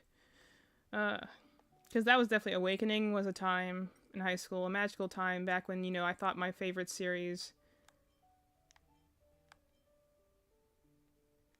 I'll take a blessing. Like, that was my favorite series at the time, so I was definitely one of those things that I'm like, okay,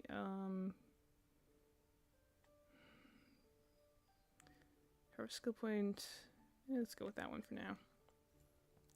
It was one of those things that I was like, when, you know, I was really into Fire Emblem at the time, and I remember it was, like, the worst because I was, like, every time I wanted to talk about Fire Emblem, because, you know, didn't know I was autistic at the time, had special interests, wanted to talk to people about it. My way of, like, showing affection to other humans is, hey, I have this special interest that is very important to me, and I feel very vulnerable about talking to, so let me tell you about it so that I can show that I care for you as a human. However, to every other person in the world, that just comes off as me just being really obsessed with something and not shutting up. So it's kind of one of those weird things where, like, I thought it was a good thing, and I swear every time I do this 10 times blessing thing, it always gives me, like, all the worst effects. My equation's still activated, though, so I guess it's not bad. But yeah, you see a little insight mode. It's the same thing he has on his shoulder. It's a little owl symbol. It's, I think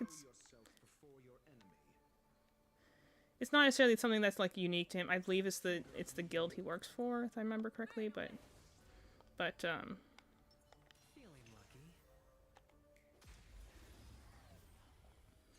I love that he just snaps it and hits someone with a giant D12. That's just funny. Hey, I'm always down for a character that hits people with dice because I love dice as someone who owns like 300 of them. I jest. I probably have closer to 600 dice at this point in my life. Time for a detailed overhaul. Let's do that one. One of these days I need to look up what he's saying. He's saying something in Latin because a lot of his abilities are in Latin. And I always tell Malin, I'm like, you're the one who learned Latin. What's he saying? And Malin is, it is a good thing. But, so, like, I was just very, I was, like, at the time, very into, Fire Emblem, so I remember how many friendships I either... Well, I did definitely destroy a few friendships because I was obsessed with Fire Emblem at the time, I think. Because I would just never stop talking about Fire Emblem, but, like, that was my way of, like, trying to... 1, 2... Nice. Anyway, but, like, that was... Oh, we got... Nice. Let's go with... You're the more annoying one here.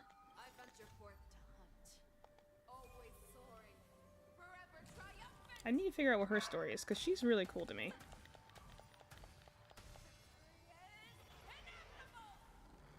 I just don't know the story around her yet, but she's a strong character, for sure.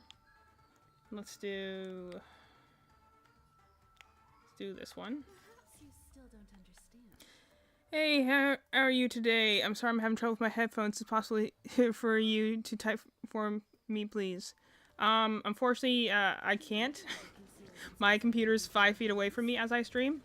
So I'm able to speak, but I can't type, unfortunately. Not without getting up and going to the computer. Although I do have a couple people in the chat who could potentially type for you. One of them's bathing our dog, though, I believe. Fang characters. Let's go with that one. Imaginary characters. Yes, we need more for the imaginary characters. Nice. Cool. See,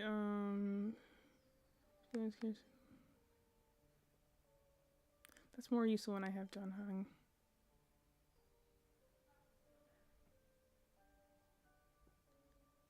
But I already have one going towards it, so I guess we'll take that one.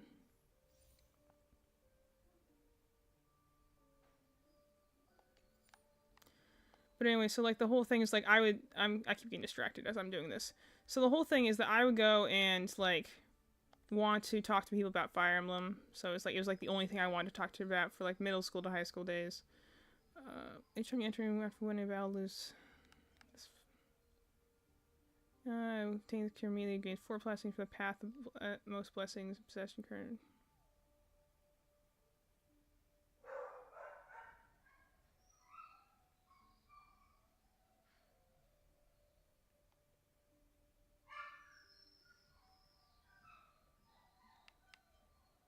Let's just take that one.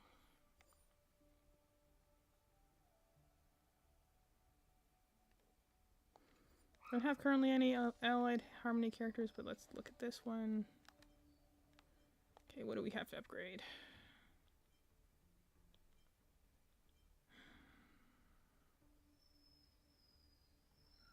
Let's go with that one for now.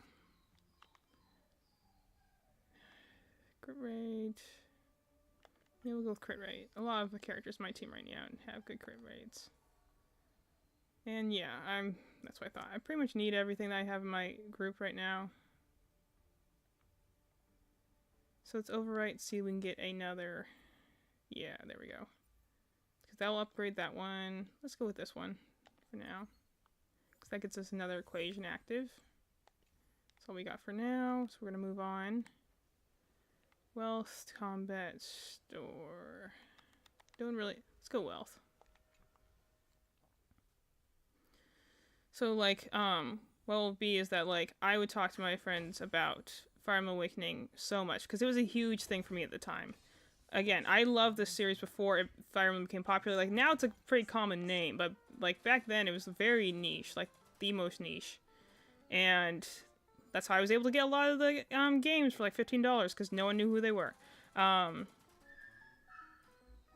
works. But, like, I always would, like, try and, like, explain to people, like, what is it that, yeah, I figured. That's fine. There are worse blessings. Let's go wealth again.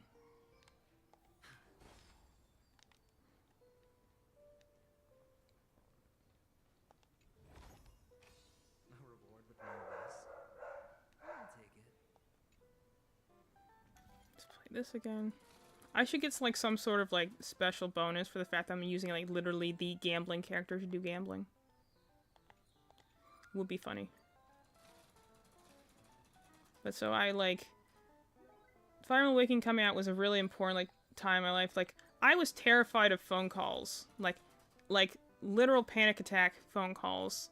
Like and yet I was willing to call 3 different GameStops to see if they had Fire Emblem Awakening so I could go and buy it. Because my dad's like, I'll go and take you there, but only if you go and, like, you call them, make sure it's there. And I'm like, okay.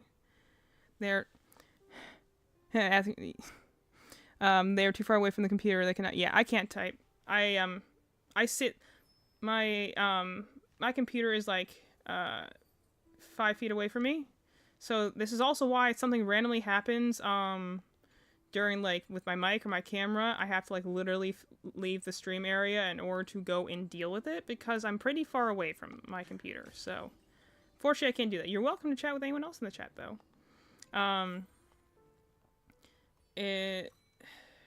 Usually I have my sister in the chat, but she's right now watching our dog, so normally she could answer stuff in the chat, but because she does this with me, just right now she's working on other stuff. 50 into Enigmatic, 200, get 1 Dreamlike equation, or I'd rather get blessings right now. I have a lot of equations already. Try and get more blessings.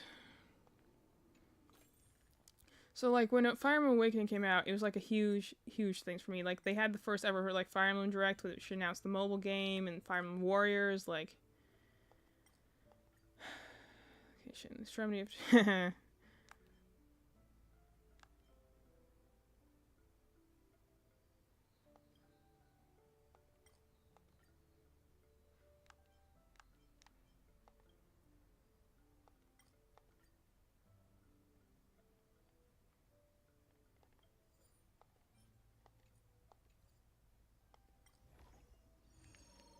That's another random one. So let's go in currents again. So yeah, it was a very big thing for me at the time, and I just was very like, I remember I bought like a Nintendo Switch for no reason. Like, people were buying it for like, you know, because it was the Switch, because they wanted to play Breath of the Wild or Super Mario Odyssey. I brought a Nintendo Switch so I could play Fire Emblem Warriors, because the idea of seeing like being able to fight with like Chrom in full 3D was amazing to me, because also the the Fire Emblem Awakening notoriously did not have feet on the models for some reason, so it was like, now I can actually play Robin, who has boots, and I can see his toes. Imagine that. Okay, so Cold Bro. I'm not keeping up the chat. Okay, I'm back with full outfit change. He was not. Imagine Gus wasn't happy. Got my onesie on, man. I'm locked in. Got the cocoa and popcorn bundling up. I got the drinks. Nice. Let's see. Spend 25 cards. Sure, why not?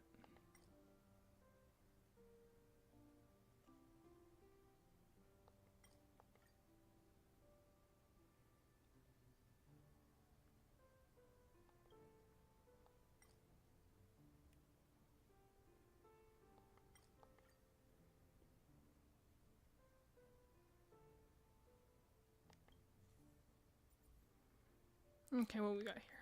So any of these will get that higher. Falls attack, deals aftertaste. Launches, fall attack. Let's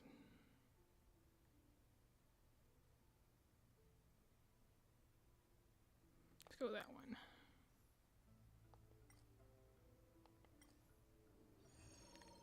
It's fine.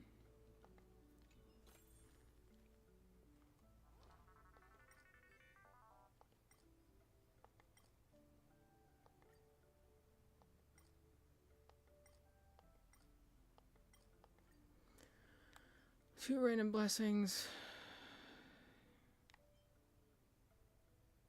That's fine.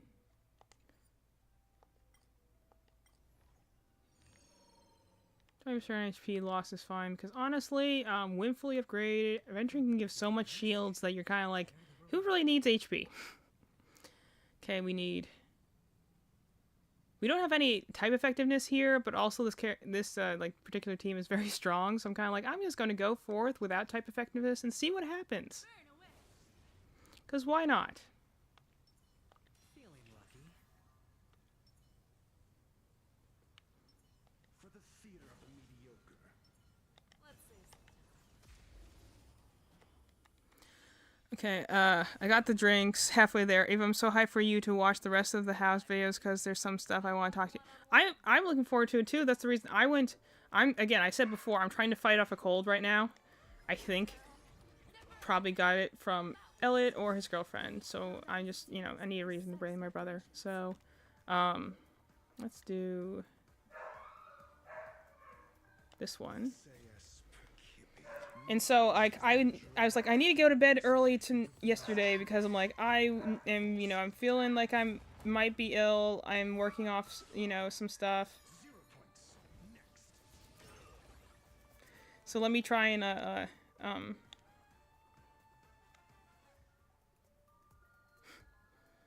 do this.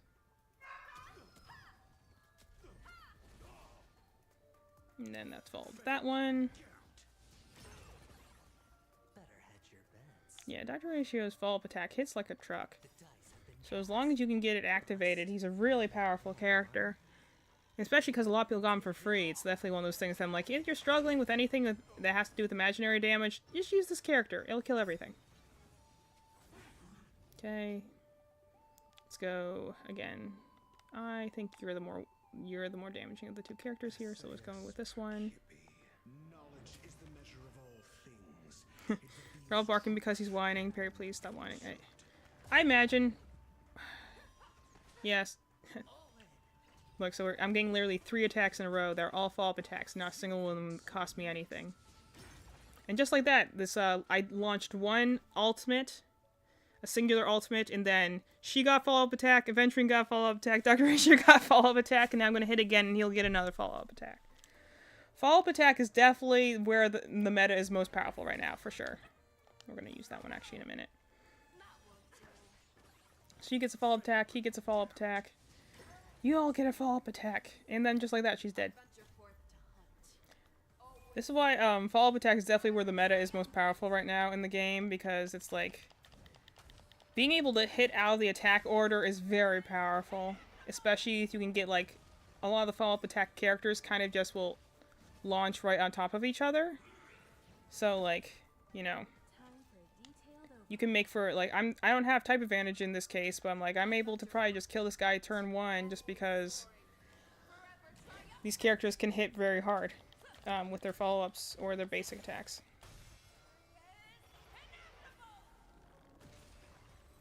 And just like that, they dead. Good team effort, guys.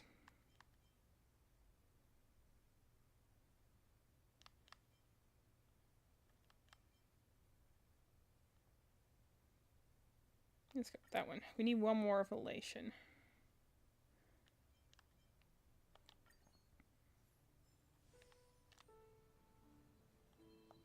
Unlock that one at the top if we get one more Elation blessing.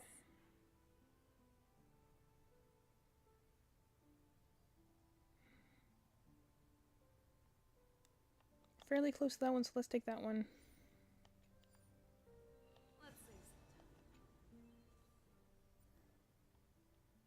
Okay, let's take this one, because that will get our gold blessing activated.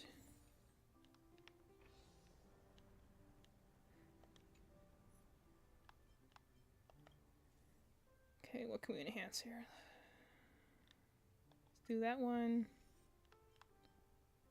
And... let's do that one.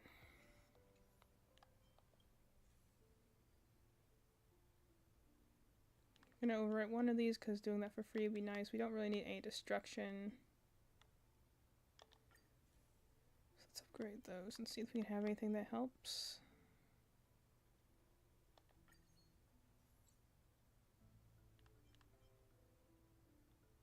We don't really need that one either.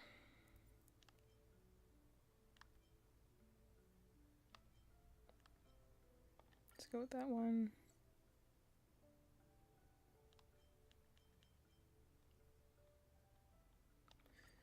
Let's upgrade that one.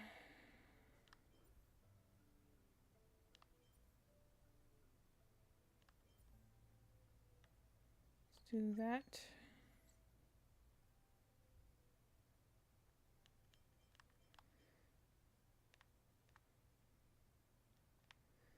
I think we'll stick with these for right now and keep going forward.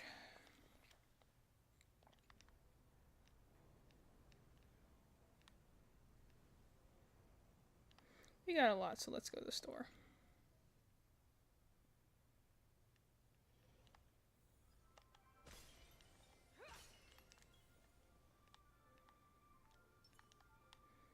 Okay, what curios do we have access to?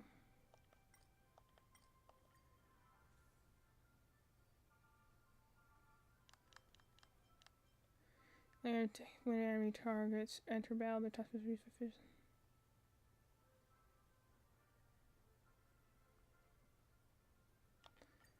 Okay, break. We can definitely use more of that.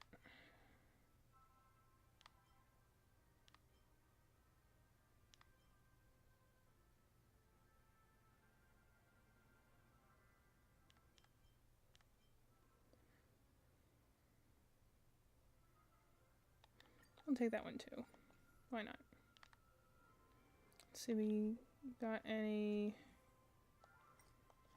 blessings that will help us with these equations.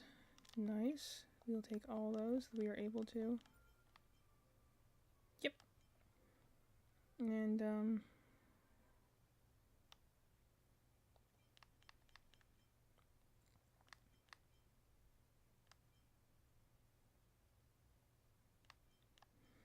yeah, let's go with that.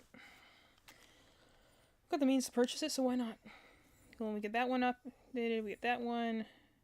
Nice. So we just need 2 more of Elation. Cool. So let's go combat. I'm feeling confident. Let's go combat. Need this one.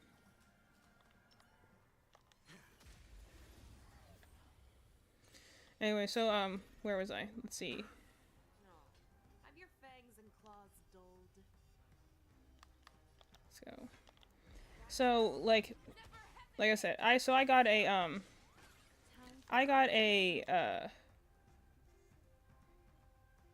well, let's try this. Maybe we'll get our follow-up attack here. Bust. Or maybe I'll take it all.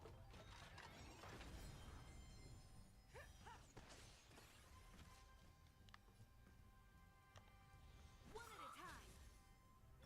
Looks like I've got a winning hand. You won't get away. And I'll take care of that. I have something for you. Do that one to switch his face around. I'm asking the questions.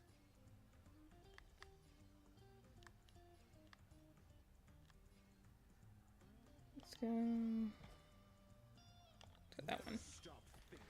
So I got a Nintendo Switch initially to play Fire Emblem Warriors because I was just so in love with Awakening and also Fates at the time. And so I wanted to just talk constantly all the time, every day, all day, about Fire Emblem Awakening. And the biggest one is, like, I loved all the characters in that game. I love to revisit the game now, like I've said before in the past. I like that his follow-up attack was so powerful, just one-shot that guy. Because, you know, also, that's the other reason I think the imaginary characters are fun, is that, like, she's hitting people with a battle axe. You understand why that does damage. But, like, the imaginary characters are literally characters that, like, fit into the cracks where they're like, yeah, there's no reasonable like explanation as to why their attacks work. It's more like that they are just working off the power of like imagination. So that's how you get characters that can be like the Trailblazer hits things with a hat and that somehow does damage. You can hit somebody with a book and somehow that does damage. You hit somebody with dice and somehow that does damage. You can throw chalk at somebody and somehow it hits like a bullet, you know, like that's why I think the imaginary characters are fun because they're essentially like power of literally like creation and like with them. So like as much as I do like someone hitting like her hitting people with the giant battle axe or stuff like that, or like Himiko has her like chainsaw briefcase she has going on, I just love the ones that are just like I'm hitting people with chalk and somehow that does stupid amounts of damage. Not going to explain it, but it does.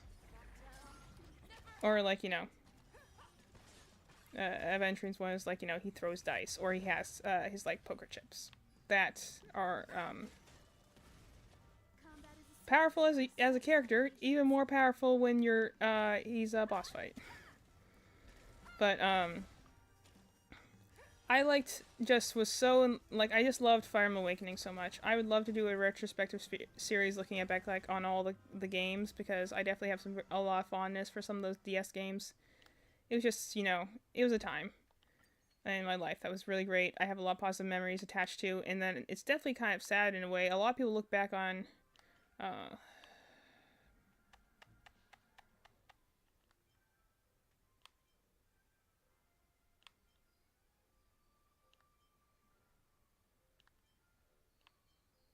go with that one. And one more elation. We need those, definitely. Cool. But it was very like, so like a lot of people after the fact like look back on Awakening now and be like, oh, it was never that good. Like for a while, a lot of people's top 10 lists, all of them had like Awakening as like a game that was within that. And so it was interesting to see just because the fact that like everyone was like, this is, oh nice, definitely will need that.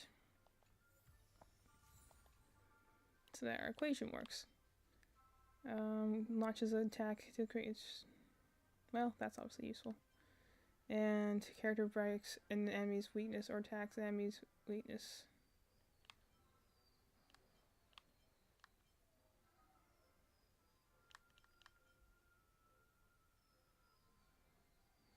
Let's go with that one. See what we can upgrade with the workbench.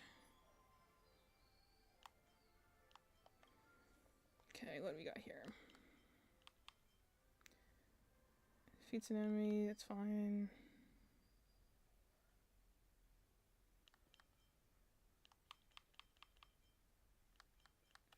You have some of the, well, deals additional damage to 20 for the attack. Oh, let me just hit. Let's do that one.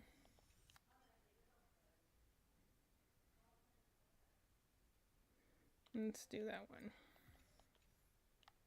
I don't think there's any blessings we really need to override at this point. Because most of them, we have all equations unlocked at the moment, so actually we should be fine. So I don't think we're going to override any blessings in this case. We don't really need to.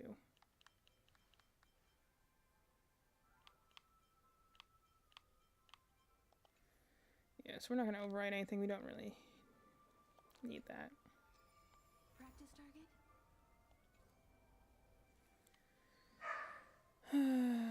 Micro-occasion.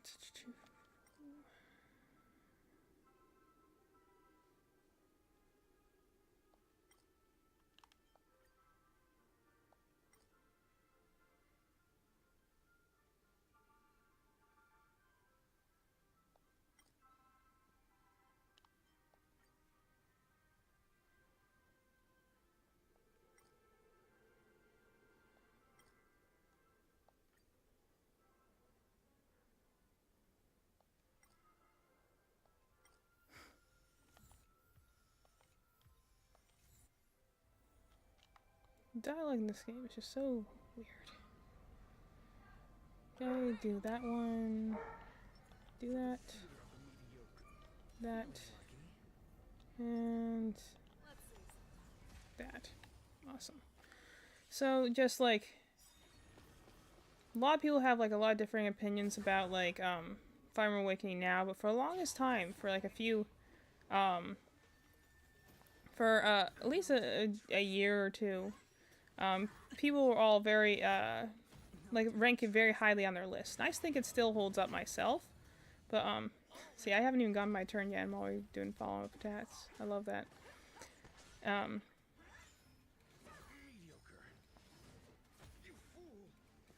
So, like, I would go and, I would love to go back and revisit that game. But, like, I played through it once, and it was, like, I remember playing through the demo, just like having the demo available to me, and I was just so like amazed by what they did with the demo that I was just like, I just kind of sat there. I just closed the demo and just kind of sat there and like watched it for a little while, and I was just like, wow, that was really cool. I love that, you know. And playing through Awakening was really important, and I love the character of Rob, and I love the new mechanics. Last one I played was Radiant Dawn, for context, and like. Yeah, bring it on, girl. But, it was a very impactful and very important game for me, so I'd love to go back and revisit it, but that's why, like, I wouldn't necessarily say, I'm not sure if even crush is the right word, but I'm like, I definitely, like, just really loved Kurama's character. It was, like, the one character, like, I was like, that was, like, even on subsequent playthroughs, I was like, I can't play anyone else, because I can't see my character marrying anyone else.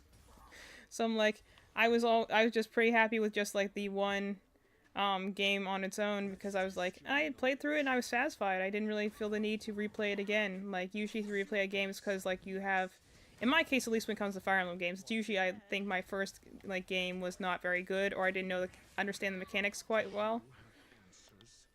So I, like, will go through and be like, okay, now I can do it with the actual knowledge and I do love Fire Emblem. Like, and I'll go and be like, I can do it with new knowledge, now I understand how the mechanics actually work. Throw your chalk. Let's do that one. Then we're gonna do this one and then that one. But I was just like, it was a very like impactful thing for me. So like, you know, most of the time I'll play the game and be like, I didn't do that right, so let me go through it again and I'll do it better this time. But, like, Awakening was one of those games where I'm like, I was just very satisfied at the end of it. I never even looked a whole lot of fanfiction of it, because usually you look at fanfiction because you're looking for something more than, like, what you actually are getting out of the game. Like, you know, unresolved ships a lot of the times, or, like, there are moments in the game that you wish had gone differently. So you'll go like I definitely have this whole theory that like fan fiction, yes, is obviously for the love of the thing of you want to see more of these characters, you love them so much you want to see more. But my other theory about fan fiction is like fan fiction also is very prevalent in a fandom that needs things fixed. AKA people were not happy with how like a certain thing went down, or like people like there's a certain like ship that never came to fruition, or like two characters have a great dynamic but there wasn't enough of them in the main game so they did more, like stuff like that. So that's why you see like for instance, I would say like Voltron, for instance, the Legendary Defender like Netflix show, that one has a very thriving fandom. Why is that? Because they weren't getting what they wanted out of the show, so people went and wrote it, you know. Or like Danganronpa has a lot of that sort of, has a lot of fan works. Sonic for sure, and like any sort of fandom that like, and this isn't necessary to say a fandom is bad by any means, or that fanfiction is bad or anything like that. This is just kind of my like my personal psychology theory, if you will. Let's do this one actually.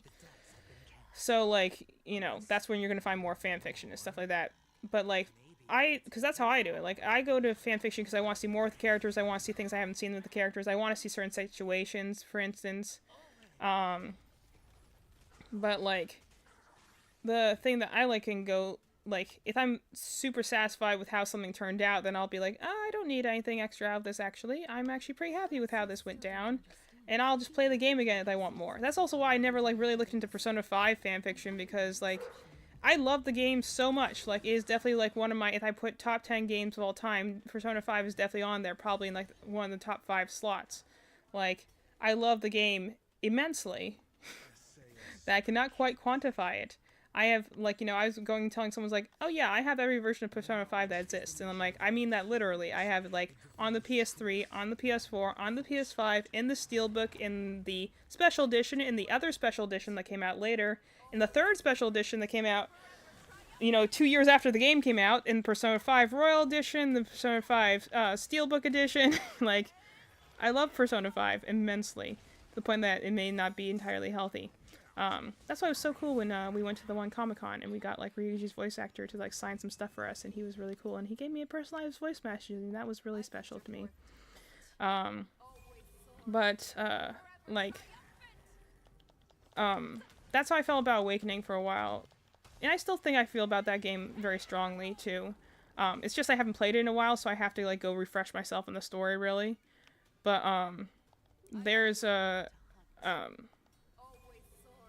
it was one of those games I just finished and I was very satisfied and I just loved the characters. It's still the game I think that does a lot of concepts in the game the best. I think it's still the game that does the avatar system the best. I think it definitely does the marriage mechanic in kids the best out of all the games. And like just like certain things that they tried to do later on in Awakening, being like, oh well, we'll do this because people liked it then. I'm like, well, but you didn't do it well later, you know? So like it didn't work as well in later games. And like, I mean, I could go for a while. I have a lot of fondness for Awakening. Okay, I'm back. I want to see... Yeah, well, that's the thing. That's the reason, like, a lot of fanfiction I think exists, is that you would be like, I want to see them kiss. Yeah, it's over already. Fast enough for you. Like, I definitely think that there's a, you know, that's what I'm saying. Like, if there's a particular ship that you really want, and you'll be like, I want,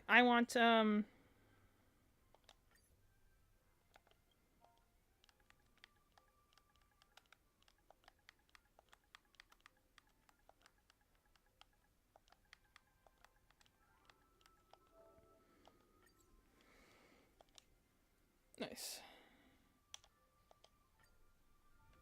Lots of rewards there. But, like, I had a lot of fondness for Awakening, so I would just, like, every time there was a new, development in Awakening, I would want to tell my friends about it every time, even if I had to explain the entirety of the game in order to tell them about it, like... Okay. What else do I have here? We got that one, we got this one. Let's go with that one.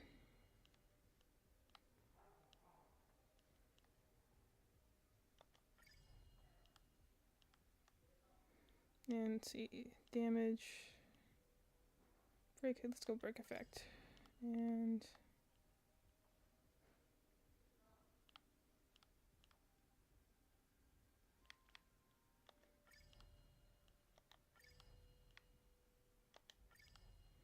then we can activate that one next time.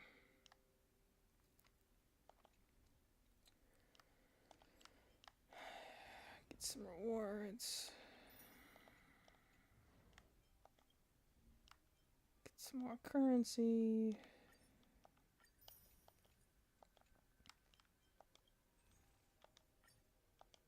That's why I always think it's funny when people are going to Star Rail and be like, power creep's happening, these characters getting outmoded. I'm like, no, the beautiful thing about Star Rail being a turn-based RPG is that power creep in some ways works and power creep in other ways doesn't. Because, like, when it comes down to it, this is the reason people play, like, strategy games like Fire Emblem. It's like, it's not the matter of which character is most powerful. You can always play with which character is most powerful. The thing that actually a lot of people find fun from these games is going in and being like, well, this character is most powerful, but you can also play with this character, and it will work in, like, you can get, I don't know, which one was the difficult? I haven't done this one yet, I think.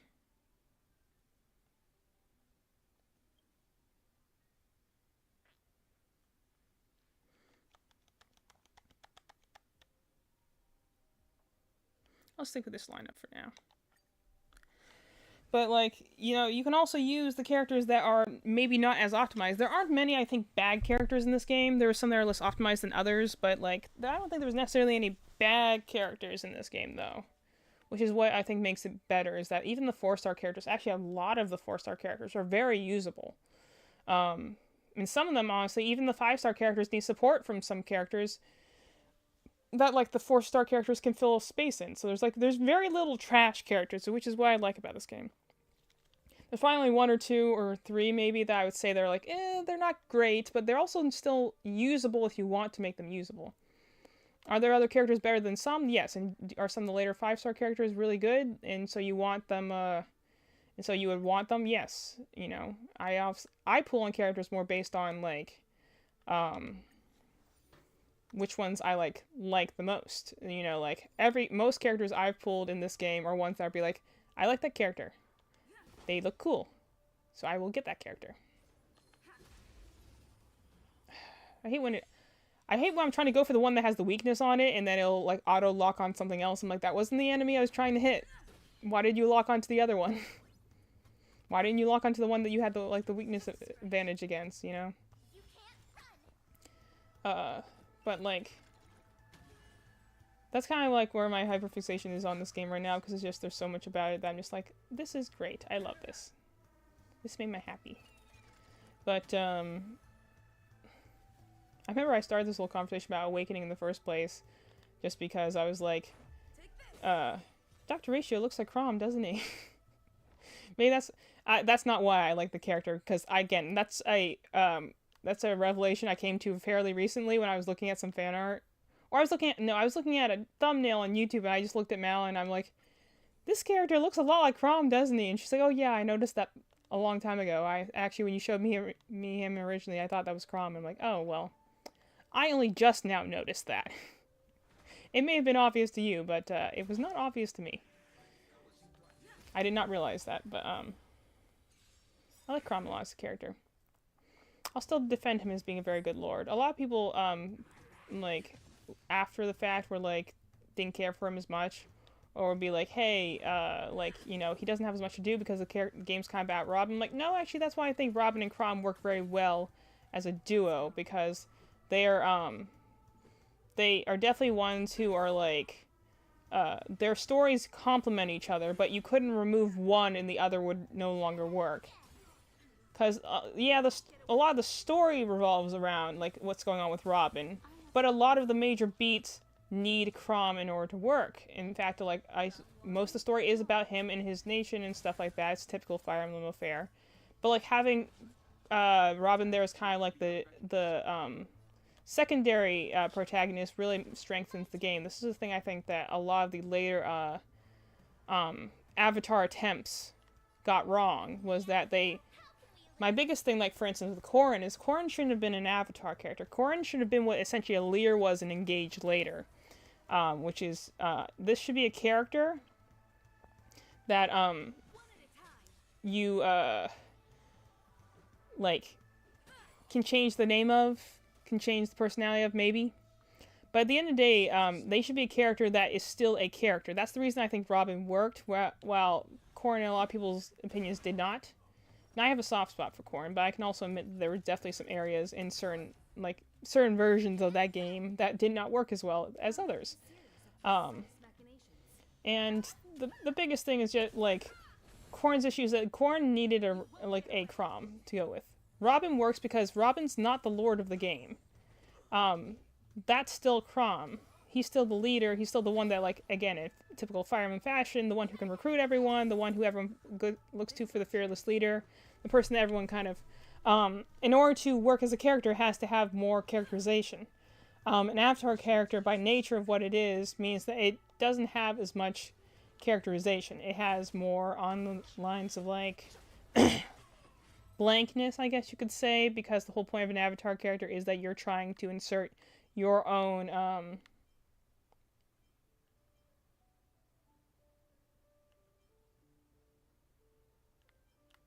let's go with that one. The idea is that you're, like, kind of inserting yourself into that character, which is, again, I must add on, I really do appreciate that. I love Avatar characters for that reason. I love being able to, like, kind of insert myself into the world and feel like I am part of the world. The problem lies is that an Avatar character, in order to work, has to have a strong supporting cast. Because otherwise, it just feels like they're a Mary Sue and everyone just says yes to them about everything and tells them how they're so amazing, even though they, like, have no good dialogue or they have no meaningful character interactions. And because usually Avatar characters don't speak.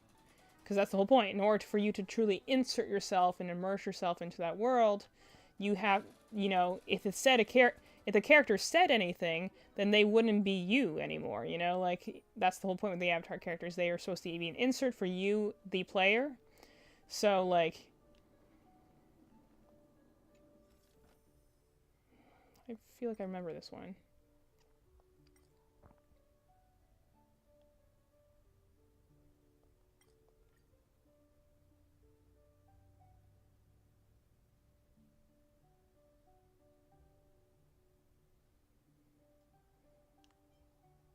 I'm just gonna leave random because I don't have a lot of fragments right now to spend.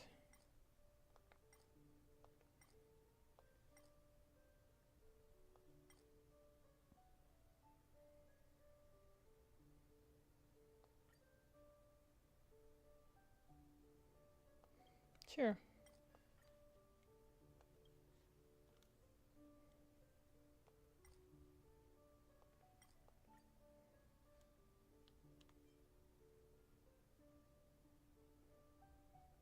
I can't even choose the hers option because I'm broke. Oh, I've not even been paying attention to the chat.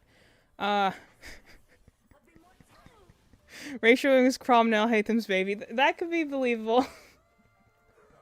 That's where that could be where he gets the blue hair from. That's the thing.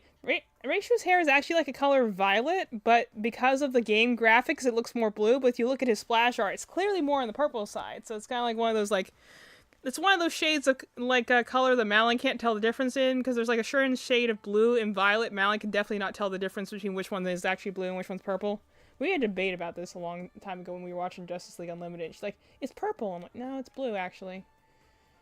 But I understand why you're confused. There's a very close range in those two colors. And honestly, a lot of people will say things like violet, and I'm like, I think we just invented violet because we couldn't determine whether this color we're looking at was blue or purple.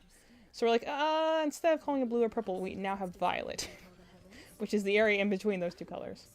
So that's why a lot of people just say he's like, I got violet colored hair. But I'm like, in the in-game model, it looks blue. In his splash art, it looks purple. Just say the character has violet hair. Anyway, in a sense, he looks the same, yeah. Not in the sense that they're married. Yeah, no, we all know that Chrom is married to Robin, no, regardless of which gender Robin is, and we all know that Al Hatham's married to Kaveh, so yeah. Regardless, Dr. Ratio could be their child, yes. But, those guys have very close canonical... Both of those guys have very close canonical pairings. Yeah, agreed.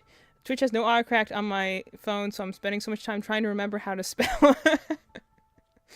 Hey, relatable. Very relatable. Let's go that one. I appreciate your efforts to spell, Madeline. Truly and deeply. That's how I know you care. Although I do have a cup that says, I'm silently correcting your grammar, so I'm not silently correcting your spelling. I'm just silently correcting your grammar. Rules are made to be broken. But then again, also because of the way that like chat appears to me on my Twitch things, it like breaks up the sentences in weird places anyway, so. I get rid of that guy so that he doesn't become a problem later on. And then we'll do that.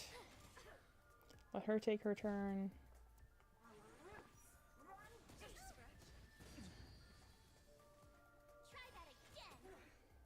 Okay. There are a lot of people I can guess that I like how often there's things in like chats that like no one's wondering about like some of the other characters, but it's funny how many people will go and be like, Dr. Ratio looks a lot like these two characters put together. I'm like, yeah. I've said before, which I'll probably go into more detail when I eventually do play like his stuff in the story, but I'm like, when you go and like look at him as a character, like how he behaves and what like matters to him as a character, like he definitely would be someone that's like a combination of Kaveh and Alhaitham, because he has like definitely the traits of both of them at the same time. So also if you want to say Alhaitham and Chrom, that also makes sense, because again, I think the important thing about Chrom is actually a lot of things that are important about Kaveh as well, is that Chrom has a large heart. He wants to do what's best for people. He also wants to protect people. And he admits that he's, while he's, a prince and everything like that, he admits that, there are things he just does not know nor understand, and that's why he has Robin. To be like, you can interpret the things I can't understand. You can help the gaps in my knowledge, Time for a detailed overhaul. Let's do that one.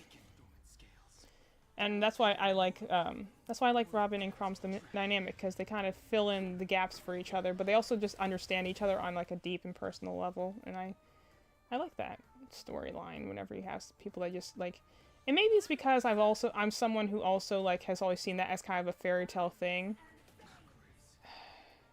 Okay, that's getting a little annoying. You could stop doing that. I can remove it with a debuff, I just haven't done it yet. Do it on the next turn. I sense a storm. Heaven's surge.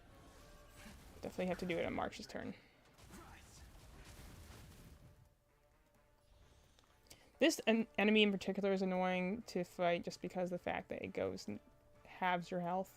With me out here, how can we lose? Perhaps you still don't understand. You already know that this Maybe I should have grabbed Serval or Acheron to fight this lady, but I was like, I have ice and physical. Should be fine.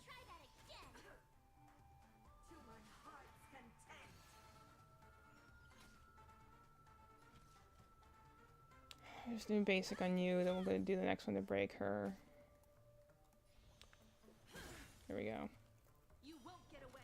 That should defeat her, and that should lead me into the bonus round afterwards.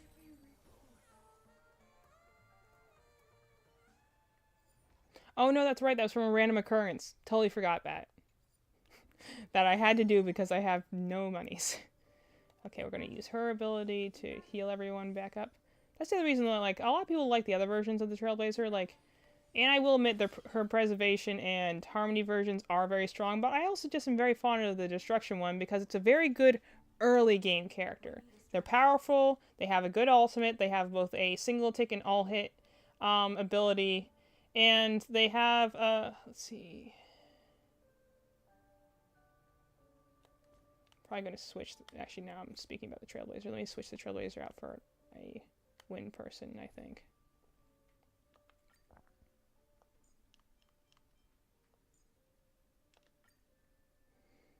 Okay, that's better.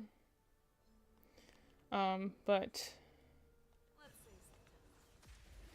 like, they are a very good early game character. They are definitely very good for especially the first two worlds, because the Destruction Trailblazer can take a lot of damage, which is especially useful when you're like in the early game, when your characters can't really take a lot of damage because they're lower level and you're still trying to figure out the game mechanics. Like, that's very important. to have someone who can take damage safely, which the Trailblazer is very good for in their destruction form. But they also have like a pretty powerful let's go ahead and go that to see if we can break this guy's shield.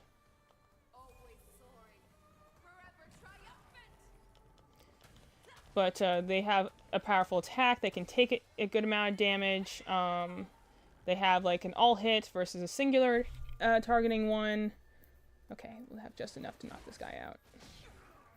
Which will allow that one to do it, which should take down the other two. Good job. Anyway, and like... yeah, might as well. And they have, but also their technique is a healing skill, because again, you don't get your first healer until a little bit ways through the first world, so like it's good to have an ability that can heal you on the fly. Now granted, I like the fact that in Star Rally, whenever you find a checkpoint, you automatically you automatically heal everyone in the party, as opposed to, I don't know why this is a thing in Genshin, but for some reason when you go to the Statues of the Seven, you have to like manually choose to heal people, and even then you can run out of healing at a certain period of time. Okay, and that gets rid of that guy's boost, which is what I wanted it to. Nice. Very good. And, like, I don't know why that's a thing in Genshin Impact, whether you, like, have limited amount of healing and it charges over time. I'm like, what's wrong? I feel that I have these places as checkpoints. I should be able to heal whenever I want. You know? It's not a huge thing, but it's also one of those things that I'm like, why did you make it that way? That feels, like, more difficult.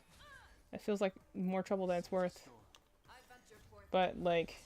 I like the fact that I also like the fact that the Destruction Trailblazer hits people with a baseball bat. We have people with, like, you know, bows and axes and guns and stuff like that, but no, the Destruction Trailblazer is hitting people with a bat. That doesn't tell you something about your main character, nothing will. Let's do that one.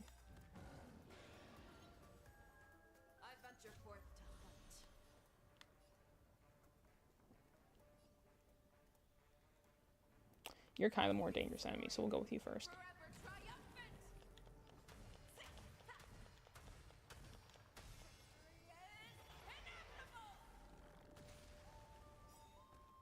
for a detailed overhaul. Let's do that one, You still don't understand. that one, then that one. I also like that you can stack up ultimates. That's really fun to do sometimes. Like, usually it's not very useful to do that unless you, like, because usually you want to hold on to your ultimates in case you need to, like, for instance, break the enemy's weakness in order to get their turn delayed, to keep a character alive. Like, you definitely have to be strategic with it sometimes, but other times, like right now, where I'm just trying to build up, like, damage for a higher score, I'm like, yeah, just launch them all at the same time.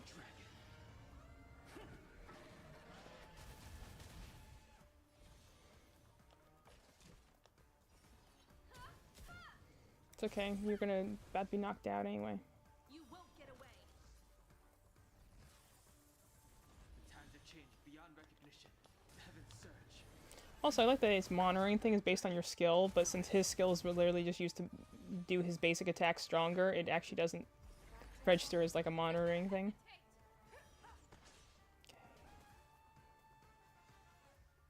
You have the worst luck running into me. Okay, so we're gonna... let's actually use yours. Forth to hunt. I'll go with you. Always soaring. Forever triumphant.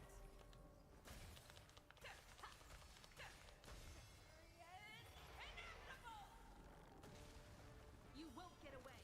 Take care of that character. Just... essentially, and that's the difference, I think, too, is where I'm playing, like, with, you know, like, an early game thing, like the early game Traveler, who has, like, wind abilities.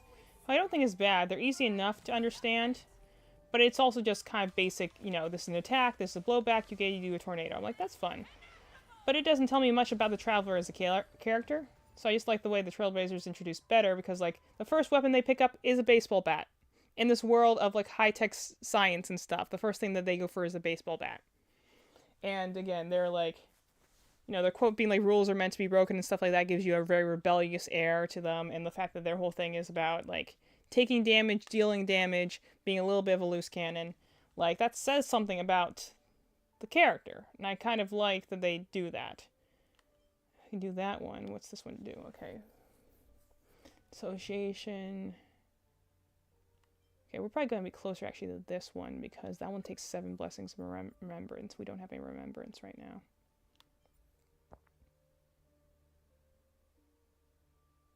Let's do that one. Physical quantum destruction or annihility. Harmony abundance. Let's go with that one because we do have some destruction characters on us right now. We'll switch back to Trailblazer for now. Okay. More blessings. Take that one.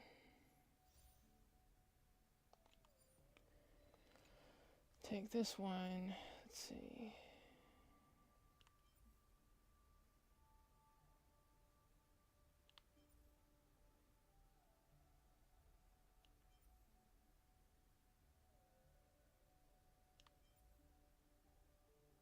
This will activate that one. This will activate. Let's go with this one because this activates the stronger blessing.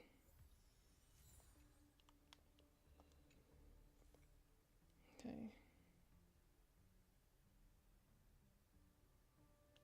When you obtain either on your event after entering battle, I'm just fixed to add all enemies type weakness at the same time. See all these. Sure, we'll go with that one. Can't wait till we get Punk Lord as a world because that's the one where literally everyone's just playing video games.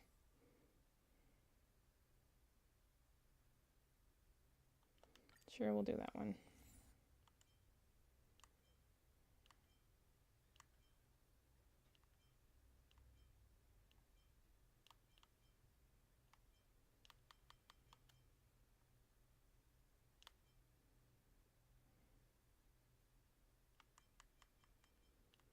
Let's do that one. I don't think we have anything right now to overwrite. Nothing, or at least not a whole lot to overwrite.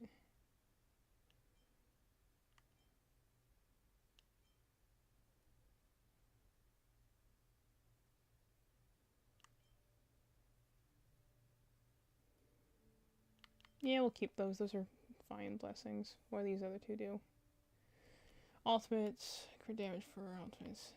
Yeah, because, well, crit rate, crit damage. I guess we don't really need crit rate. See if we can get something better. And then that will give us our second blessing there. Good job. We'll go forward and see what else we can find. Occurrence, combat, store. We don't have enough for a store, so let's do occurrence. Or I guess I could have done combat. Yeah. It's fine.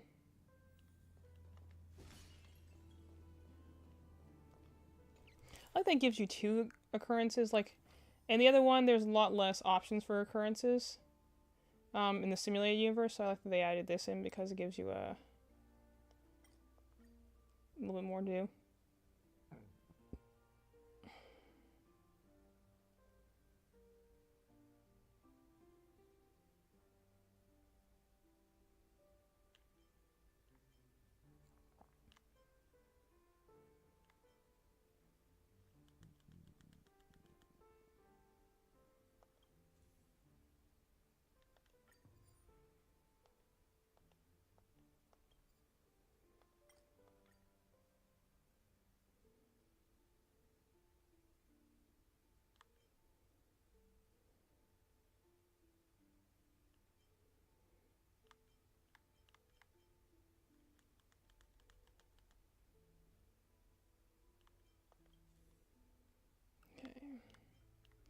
Targets, enter brothers, just send out damage. Let's go with that one. And let's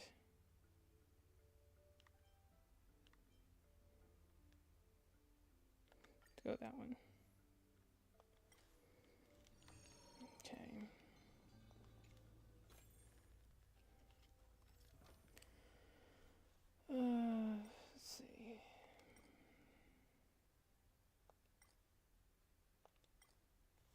The other thing this game kind of has to its advantage is because it's like a space comedy, essentially. There's a lot of different races.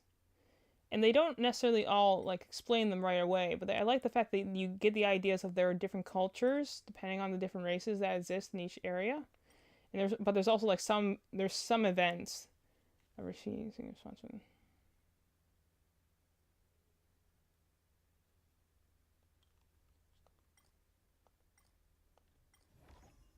That's fine. There's like, let's go combat.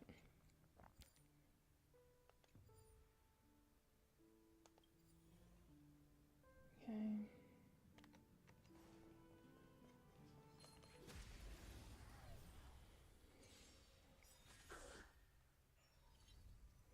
Of course I gotta start with the counter one.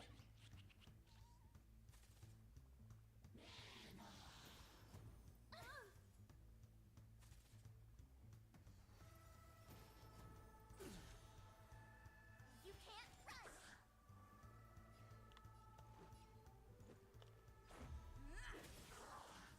You won't get away.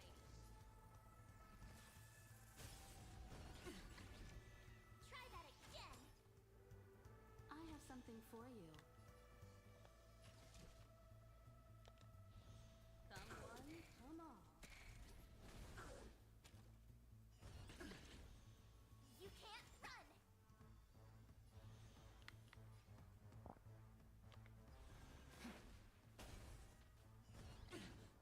I told ya I could fight. Let's get a shield on you. Normally the counter one comes second instead of first, which makes it a little easier to deal with, but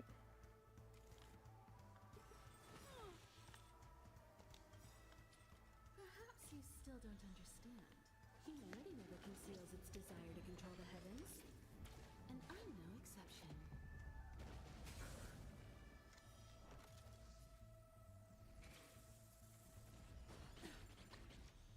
Try that I don't know why that counter hit so many times.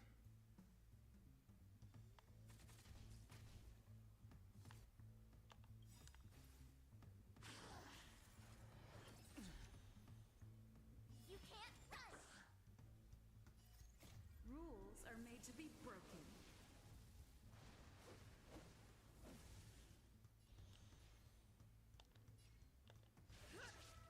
Try and get some enemies off the field.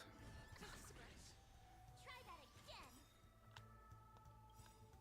Gotta try hard sometimes. Check out Okay, this that guy on the end would die. That'd be nice. And admittedly, this, again, right now is hard, not because it's hard. It's hard because I decided to go in with a weaker team. This is our chance. I'd be fine if this counter guy hadn't been the first guy that I got hit with. But because he is, I'm struggling a little bit right now. But I wouldn't be struggling if I had a stronger team. So I just don't at the moment, which is fine.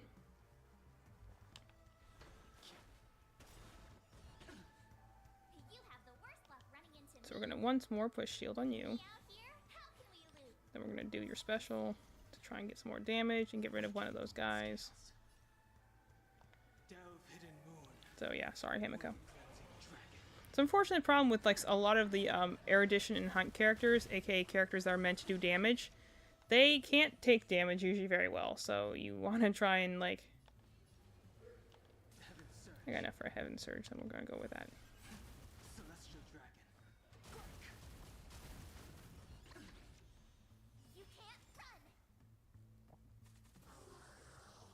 Let's make it quick. See, it just gets my turn, then I'm fine, but I'm like in the in-between with the stupid counter thing. Try that again. Keeps doing damage to me. I'm like... If I had gotten hit with the healing trotter or the shielding trotter first, this wouldn't be a problem. Fortunately, I did not, so we're stuck with this. Take this. You can't run. Rules are made to be I'm gonna try and kill this guy before he's done, because this will suck if I just took a lot of damage and didn't get anything out of it.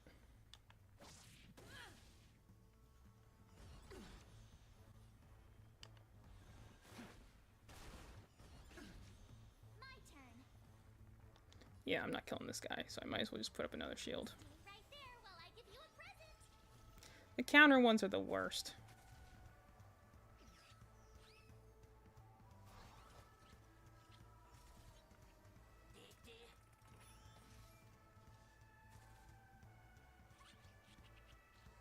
Let's make it quick.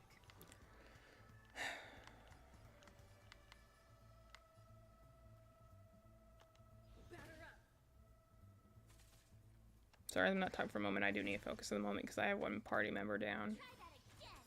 So I was auto-bottling before, essentially where I wasn't like mentally paying attention. But I'm like, now I'm like, I probably need to pay attention while I have one party member missing. Give me a minute. I'll go back to ranting about whatever the heck I was ranting about earlier. Told ya I could fight.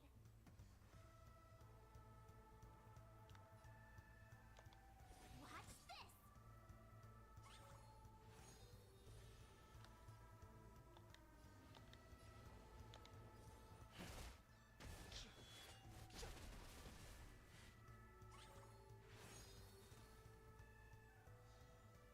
This is our chance.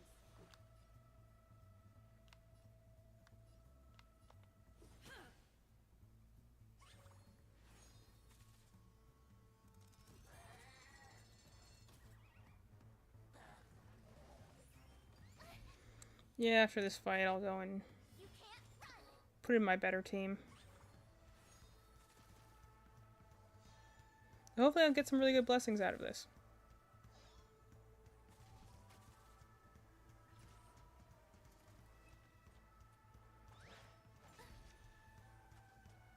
Try that again. I sense a storm.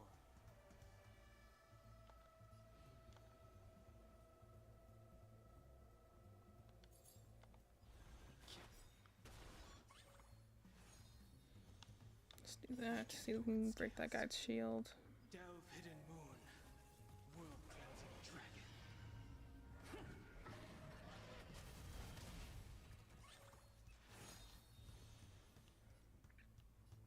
This is actually why I kind of struggled using Himiko initially, because like I didn't understand exactly how to use her properly.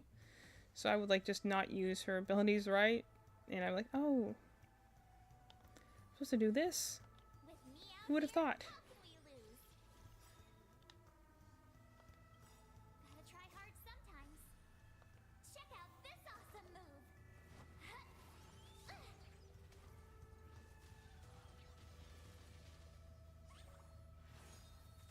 Well, it didn't freeze the guys I wanted to, but that's fine.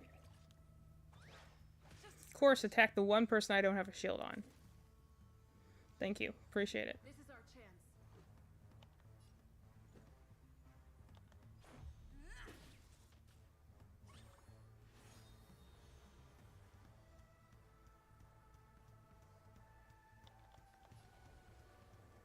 I got enough for a blast. I guess that's fine.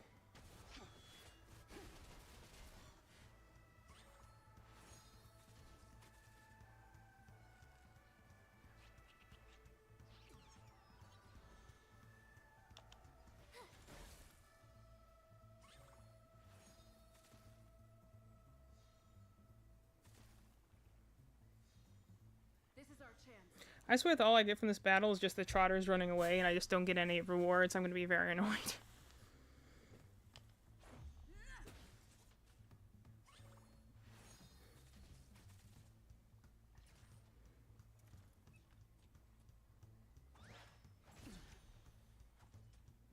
You can't run. Most I can do is try and keep damaging the other guys so that the trotter keeps taking damage.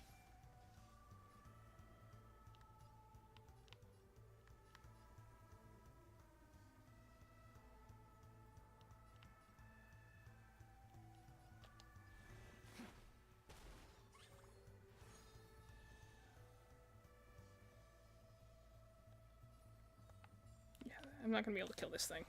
That's annoying.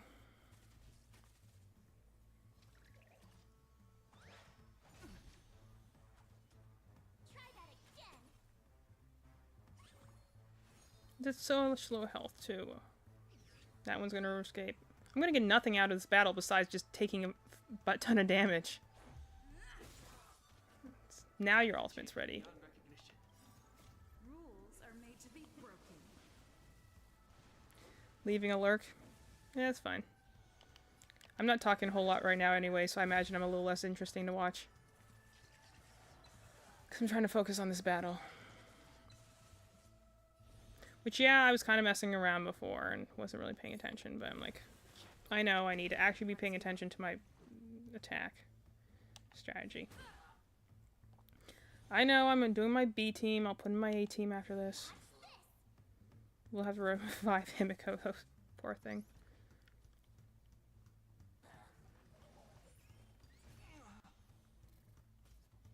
You can't run. Let's make it quick.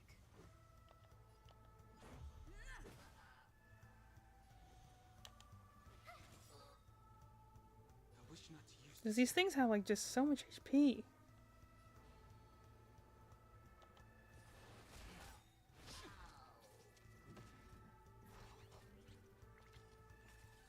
How do I have two?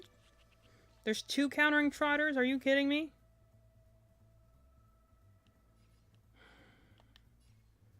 Well, that's just being mean.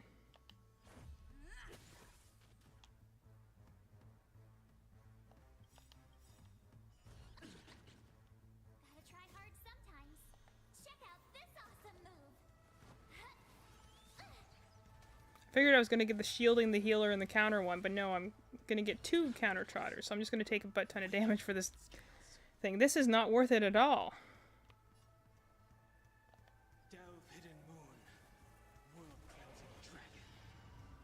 Which I'd be fine if I was using my other team that has a lot more follow-up attack damage, because I wouldn't have to worry about taking so much damage, but this is just like... Really? Me out here? How can we lose? I sense a storm.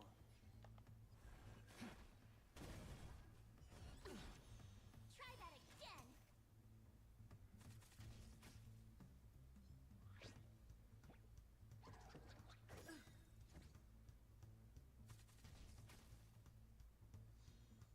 This is our chance.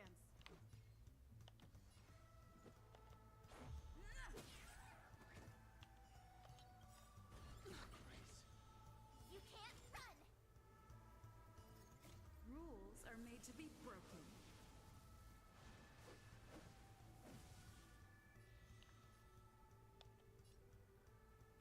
You've outstayed your welcome. Try that again. Let's go. Take this. Just a scratch. This also probably wouldn't be so bad if I was doing this with 4 characters opposed to 3. Batter up. But whatever.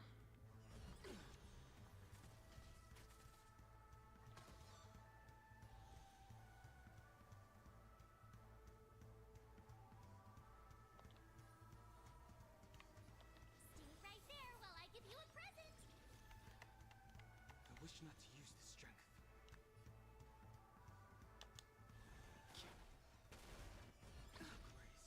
You can't run.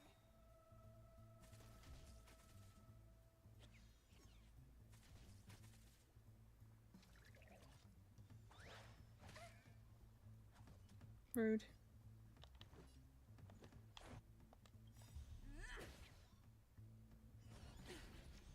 Try that again. Gotta try hard sometimes.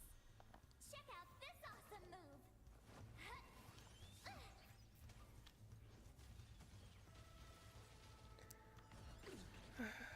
You can't run.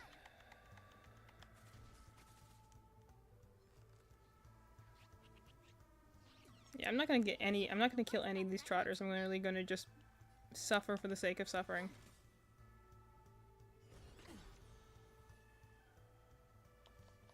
Heaven's Surge.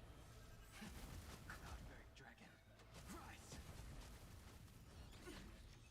Try that again. Yeah, just run away.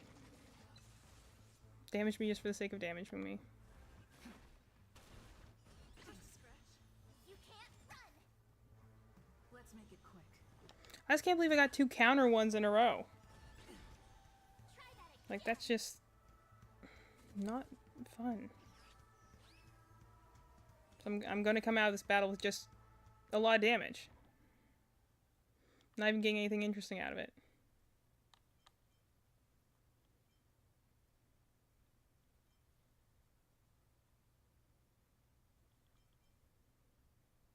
And I don't really need any of these abilities either.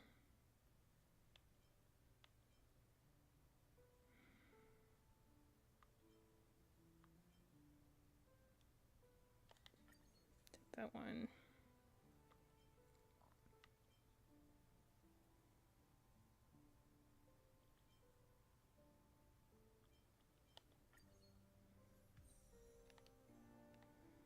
Cool, well that... I'm not sure that could have gone worse necessarily.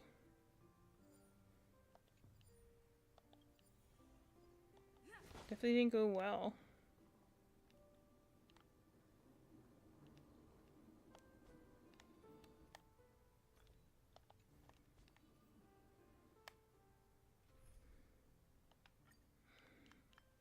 Chimiko out because obviously she is not alive at the moment.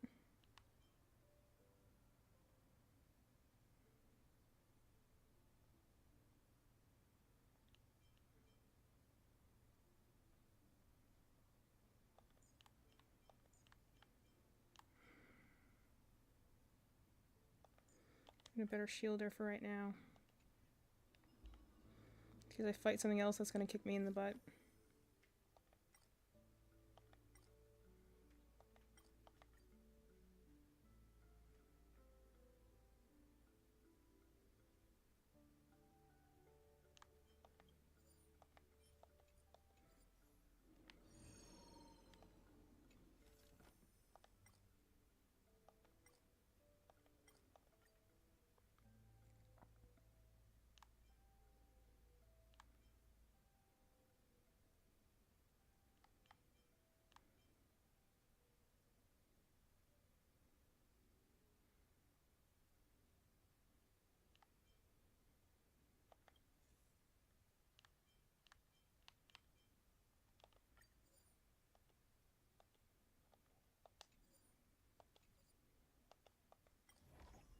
Alright, combat wealth. Let's go wealth. I don't want to do another combat one.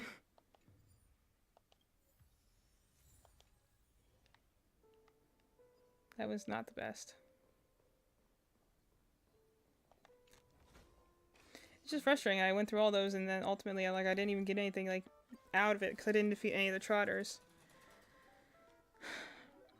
Yeah, I'm also looking just drawing so I can't type. Yeah. It's okay. I think after I finish this round, I'll probably call it for now and go get some food. When you're starting to get frustrated with your game, that's usually a good sign to be like, okay, time to walk away for a few minutes.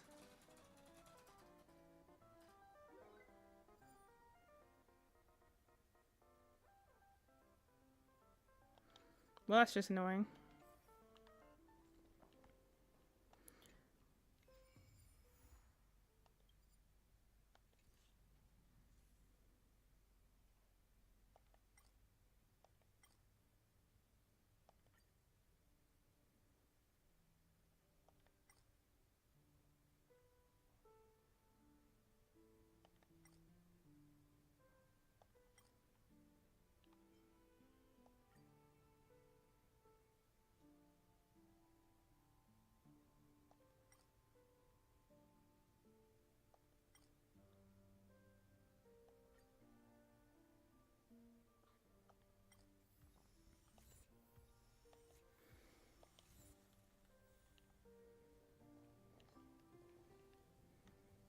Okay, then we're actually pretty good for this battle. So...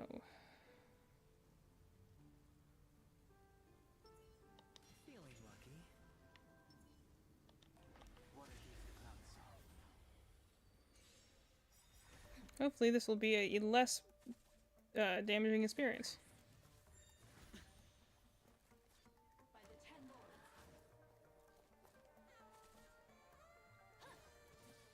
No dirty tricks, alright? We should be good because we got normal electric and physical electric in the other guy. Imaginary. The dice have been cast. Put that on this guy. Get that debuff going. Maybe I'll Maybe get follow-up attack. Good.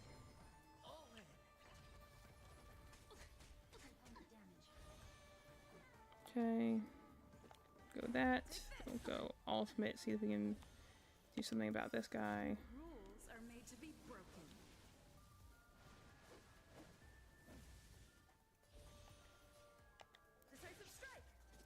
Okay, so those two are broken, which is good.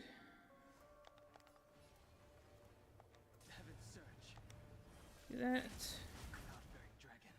Rise! Break those guys. Looks like I've got a winning hand. Let's use Acheron's thing to beat this guy up. Departed.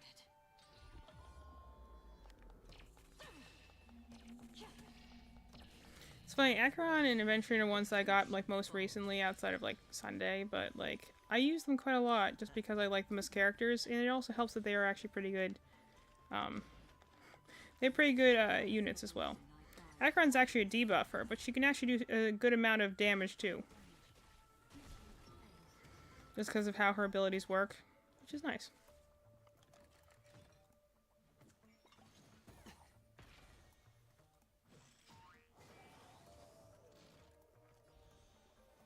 Okay, let's go.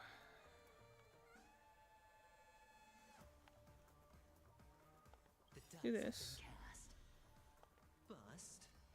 Or maybe I'll take it all. Watch your head. Nice. This one. I weep for the departed.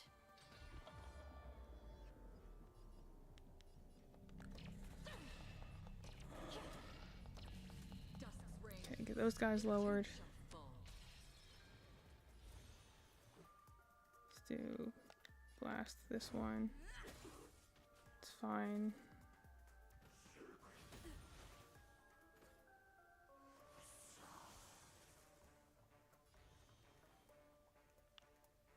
Do that. Rules are made to be broken.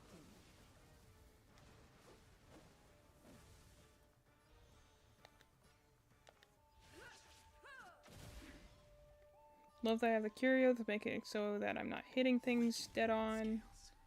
It's fine. Hidden Moon. World Cleansing Dragon. Once I have less than 2 enemies on the field, it won't matter if I switch between targets. And of course, it attacked the guy in the middle again. But once there's only 3 left, then it only have so far. It won't have anywhere else to attack in the first place.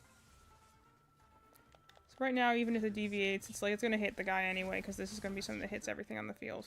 So, it's fine. Looks like I've got a winning hand. Can't lose this one.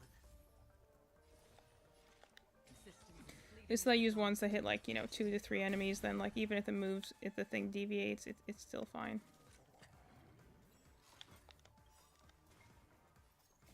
I weep for the departed. Okay, let's see if we can get this guy taken care of. Dust's reign. It too shall fall.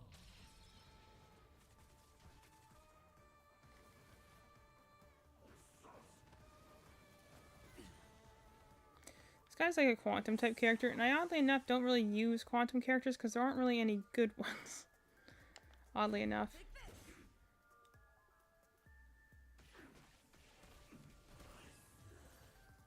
And that guy's taken care of. Nice. Hopefully at least we can get some good rewards out of that.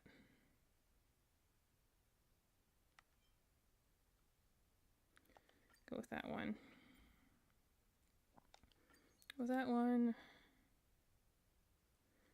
Quantum, ice, imaginary. Let's go with the one that gives me imaginary at least. It's fine. More resources. Give us some more.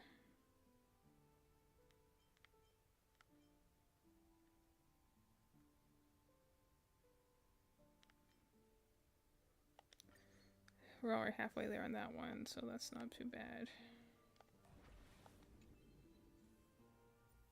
And take that one. Let's see what we can upgrade.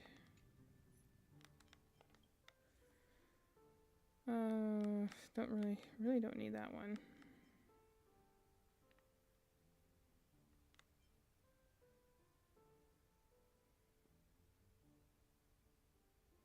Let's go with that. And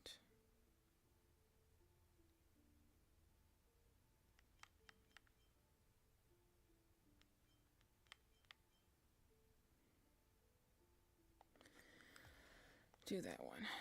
Okay, is there anything we want to overwrite? Because we get one for free right now.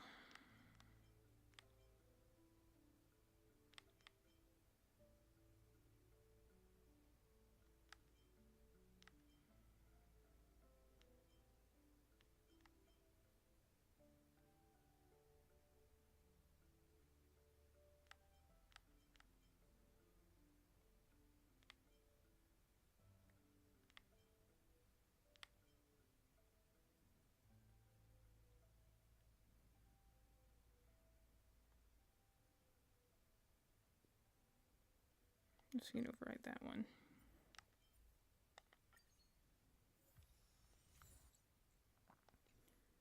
Okay, we still got one that's not active yet, so I don't think I have enough for the store, at least not meaningfully. Let's go adventure.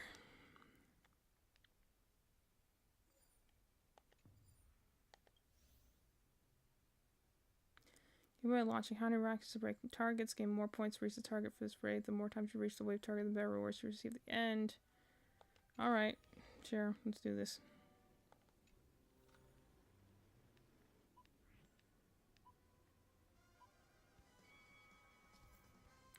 Gain points by launching the targets, gain more points to reach the target for the end of the wave.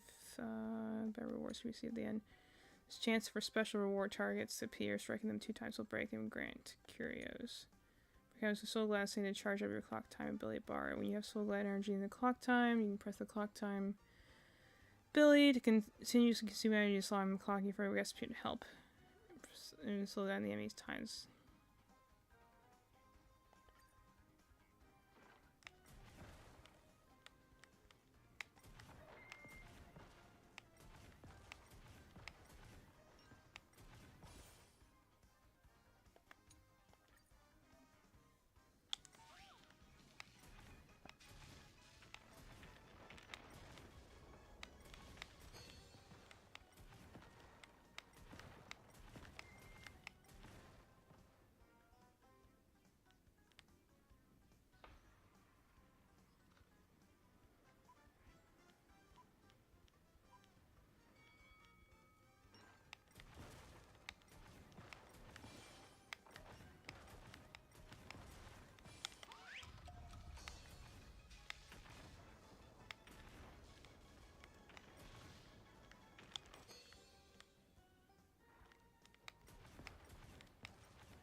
Okay, I think I won that. Okay, looks like I won that. I didn't really understand what was going on, so I was like, hopefully this is working.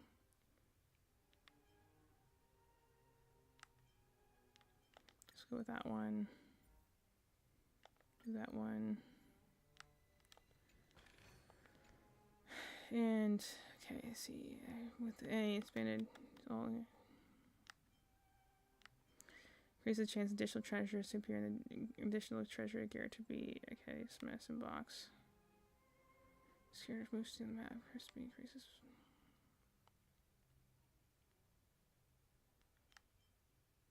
Let's try that one. Price of shop items by 30%. Let's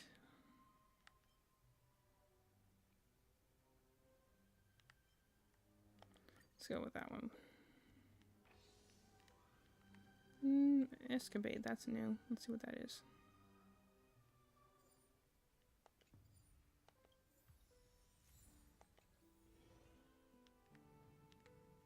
Cool.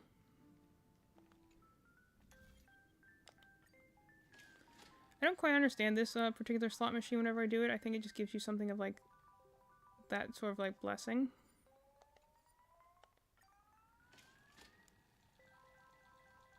That means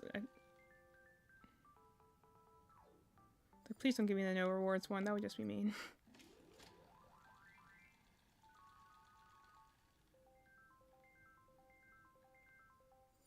Cool. Alright, we got those, and I don't think we have anything else we... Well, I mean, let's see if we can enhance anything, because we should, yeah. Should be able to enhance something.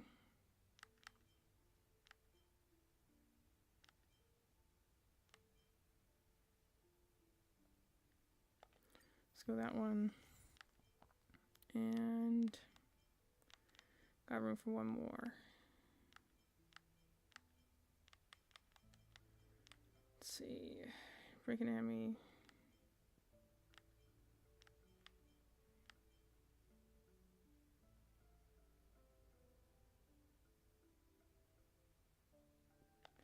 Let's go with that one.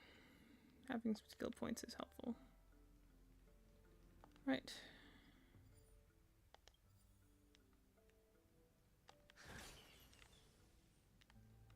Okay, first, let's revive Himiko. So that I can use her. I can use her. Then let's see what we got here.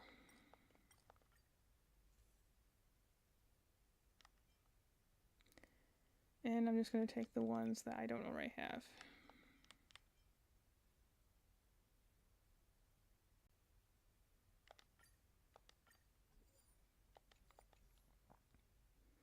I'm about to go to the boss, so I guess I might as well just buy them all. Anything I can buy because I don't have any extra equations to do anyway, so.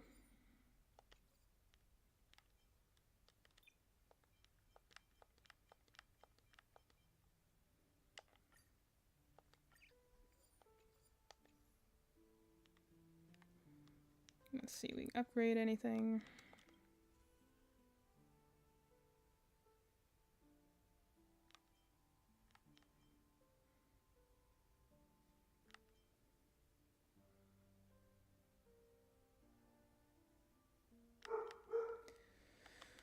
Damage taken by history, my god. Okay, let's go with that one. And what 1-star one do we want?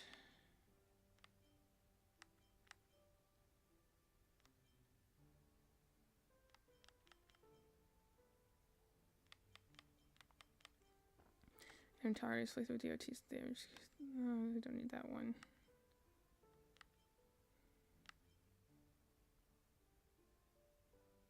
Let's go with that one.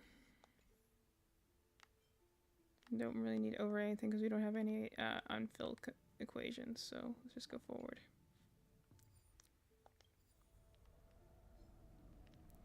Okay, so normal, fire, and ice.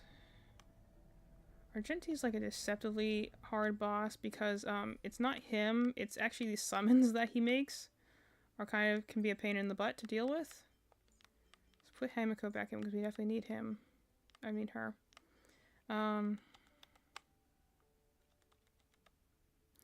Ice, physical, and fire. Probably don't want you.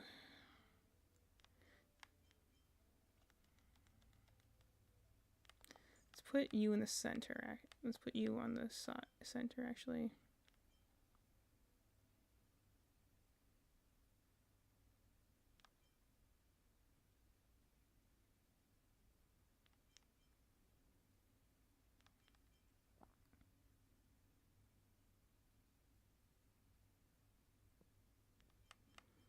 So you do physical, you do physical, and you do physical. So yeah, detraction characters are useful right now. As are hunt characters, or at least imaginary characters. So we want...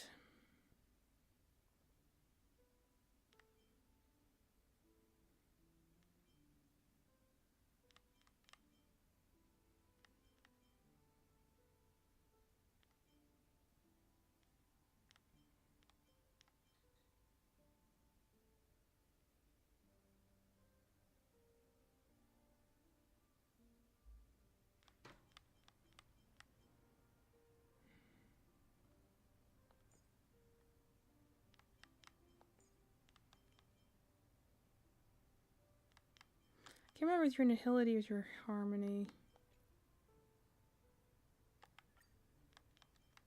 Okay, so let's move you to here. Let's move her. Are you nihility or I can never remember. You're nihility. I haven't used him yet. I know he's a good buffer. I just don't remember what he does. So got physical, I got fire, I got imaginary. I probably want another imaginary character. I mean, I could leave Don Hung in. He'd probably be fine. Because he's destruction and he's imaginary.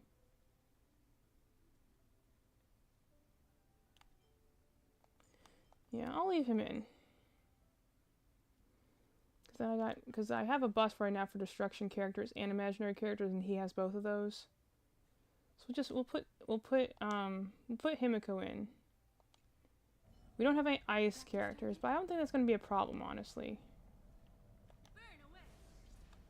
Because we got good buffers here, so.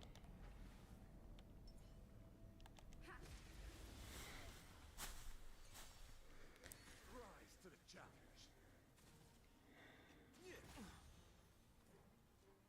Behold, this symbol of pure beauty. Yeah, Argenti's an interesting character just because the fact that, like, it was kind of weird. He appeared in, like, he has also just great, like, music. Honestly. I love his music. It sounds very much like, you know, Soliana and, like, Sonic 06. So I love listening to his music. His boss fight's usually a pain in the butt. Because, just because usually where it happens in the game, you're not very strong. So, like, trying to deal with a character that has summons. He's one of the few bosses that has, like, summons that don't really do damage. Their job is really just to buff him. Which can be a little bit of a, annoyance. Delve hidden moon. But I do love all the, like, the piano work and stuff like that going on in his, because he's supposed to be, like, like, the picture of, like, romanticized, in terms of, like, character. We're actually gonna go, but let's keep our shields up, because I know these things can hit hard if I'm not careful. That works.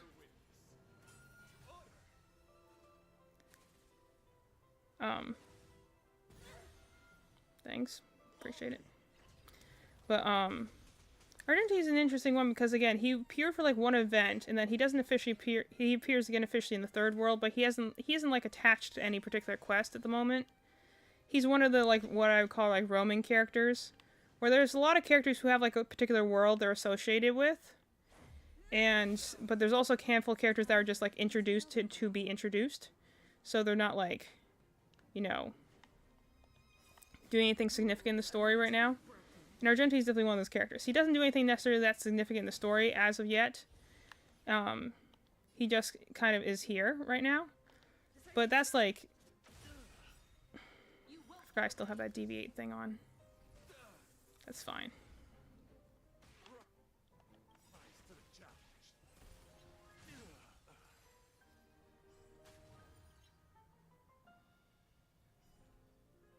Okay, phase 2, that's fine. Rules are made to be broken. Because I can go singular hit on him. There we go. But he's, like, not necessarily connected to any quests, and he's not really connected to any world right now, so he's kind of just a roaming character. We'll probably learn more about him eventually at some point. There's a handful of characters like that in Star Rail right now, where there's some that, like, a lot of them are associated with a certain plot line or a certain world. But there's also a handful of characters that aren't really associated with anything. I mean, that's honestly how Dr. Ratio works, kind of, as well, because he's also another character that, like, isn't really associated with any particular world. He's associated with some characters, and he did have a bit of a role to play in the third world. But at the same time, that stupid deviate thing keeps knocking me off course, and it's kind of annoying. But, Celestial dragon. okay, that one actually at least hit him. Nice. But, so there's, like, you know, some characters that just don't have a lot that they're doing right now. And so that's, kind of what Argenti is. He's a really cool looking character. I literally got him without knowing anything about him purely because I thought his outfit was very cool.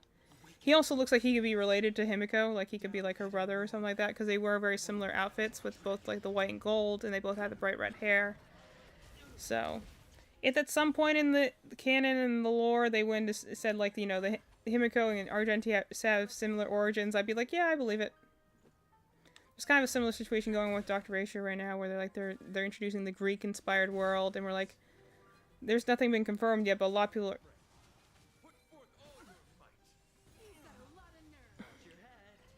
That's what his ultimate looks like when you use him. I just don't have him leveled up enough to use his ultimate yet.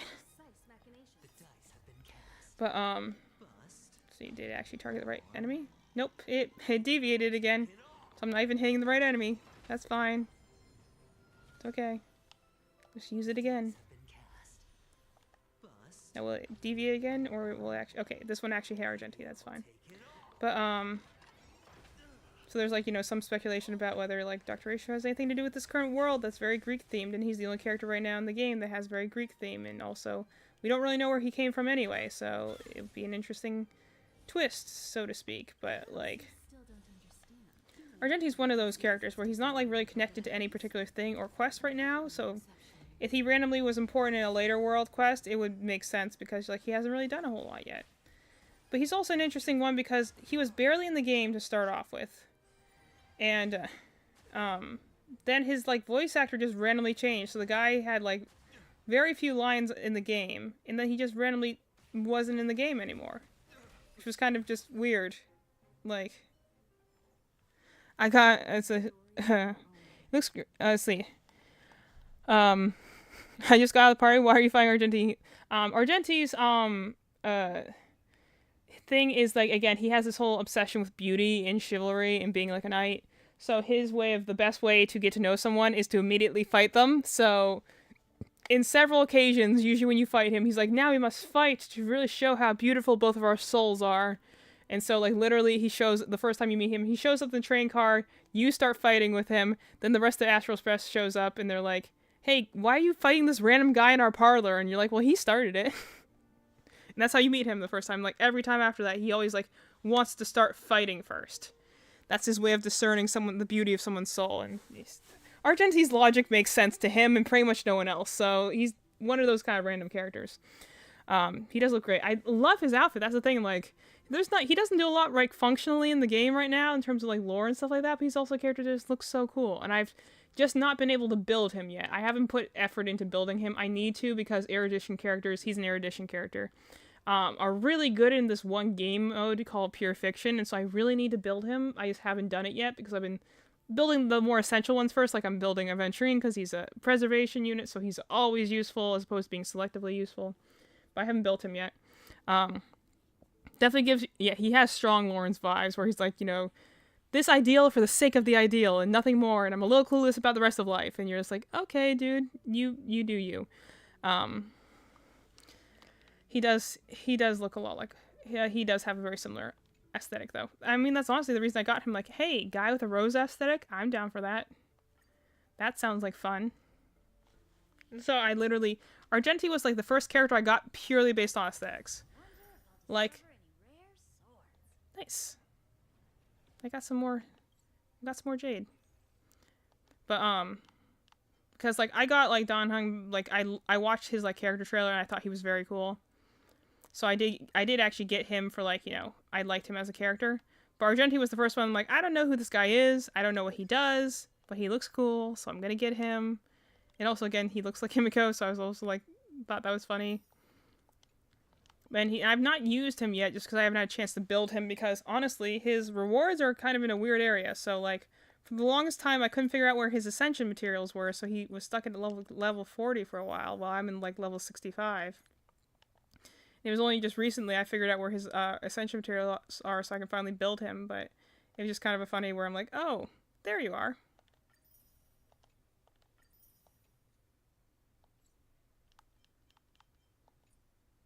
And then we're going to put... Nice. Because essentially this is a game mode that's like going to be disappearing in like a month. You can see end time 35 up there. So I'm just I've just been trying to like play it and like trying to get some new stuff. So this is my thing. If anyone plays Star Rail and they would like to use my characters, these are my guys. These are the ones that like I put up so that people who like, you know, if you were my friend on my account, then you would get to use these three as your like my support characters. Which I think are really good. I got my 3 imaginary men up here. But these are the rest of the ones I'm very fond of. I switch it up every so often though, who I play my like Starfaring companions. It depends on what part of the game I'm in, but you know, here for the Torn Pays combat pre-anime boys. Let's see what I got achieved. Nice. And I think I got some more points. Get some more rewards.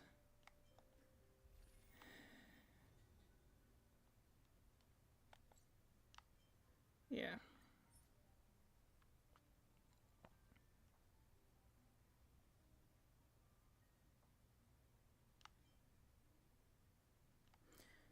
I'm not sure what this is necessarily. I think I've just missed it. Although that could honestly be in another one.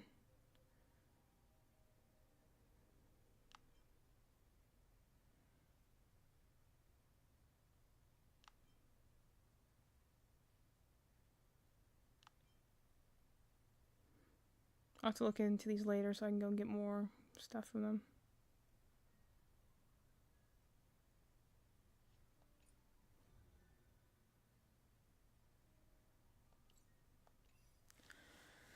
I don't think I entirely know what I'm doing sometimes in these some of these data modes. Anyways, let me switch my teams back over.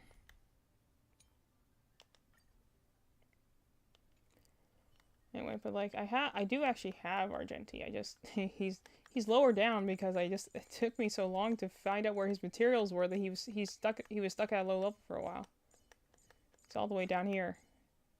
He used to be stuck at level 40, but because I couldn't figure out where his essential materials are, and now I know where they are, so I can I sent him some more, but I need to get more of his resources in order to get him up to like level 70. But got a great character design. I really like his outfit. He looks really cool.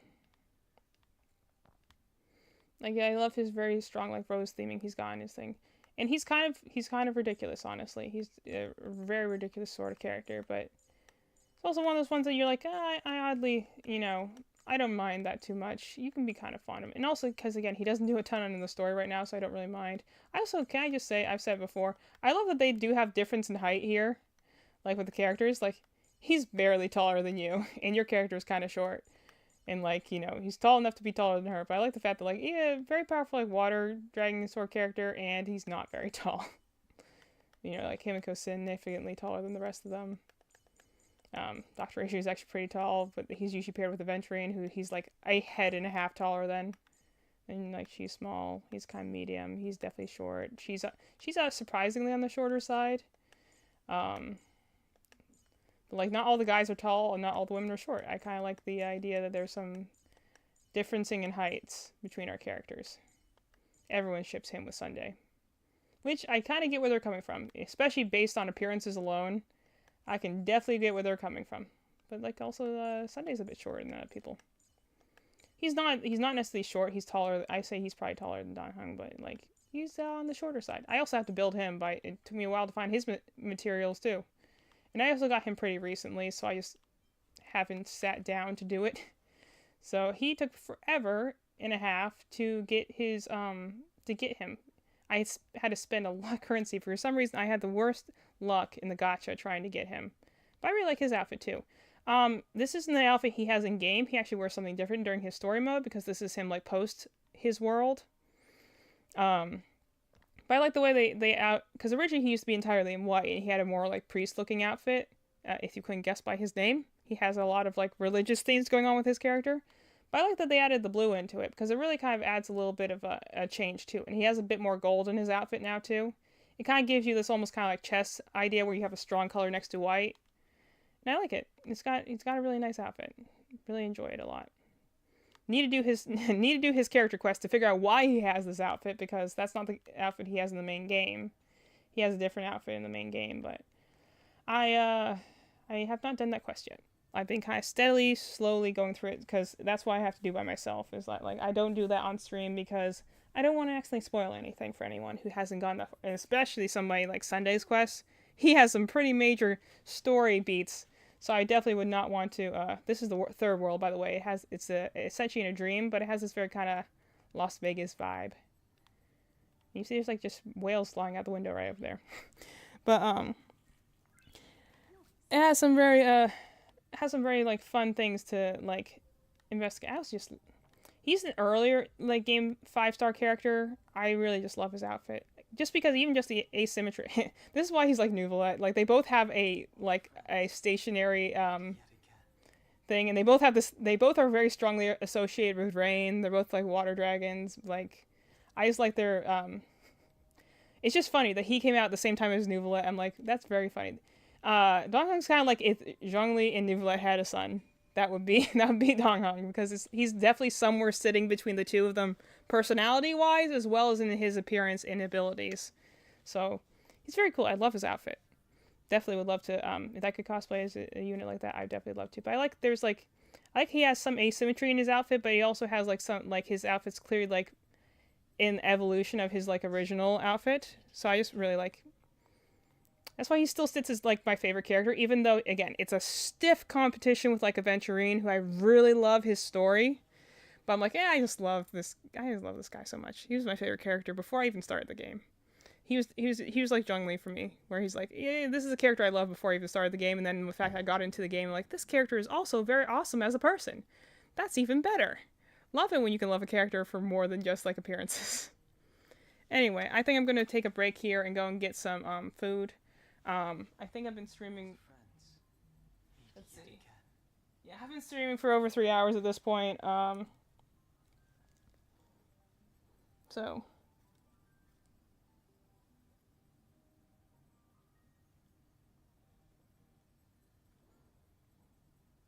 So I think I'm gonna go and get. Now looking at the time, I ate kind of late though. I slept in a little bit. Like I said, I've been trying to fight off a cold, but I think I'm gonna go and get some food. I will still be here in the evening at some point, probably. I did a really long gaming session this morning, so we'll see if I'm still, we'll see if I, still want to game in the evening.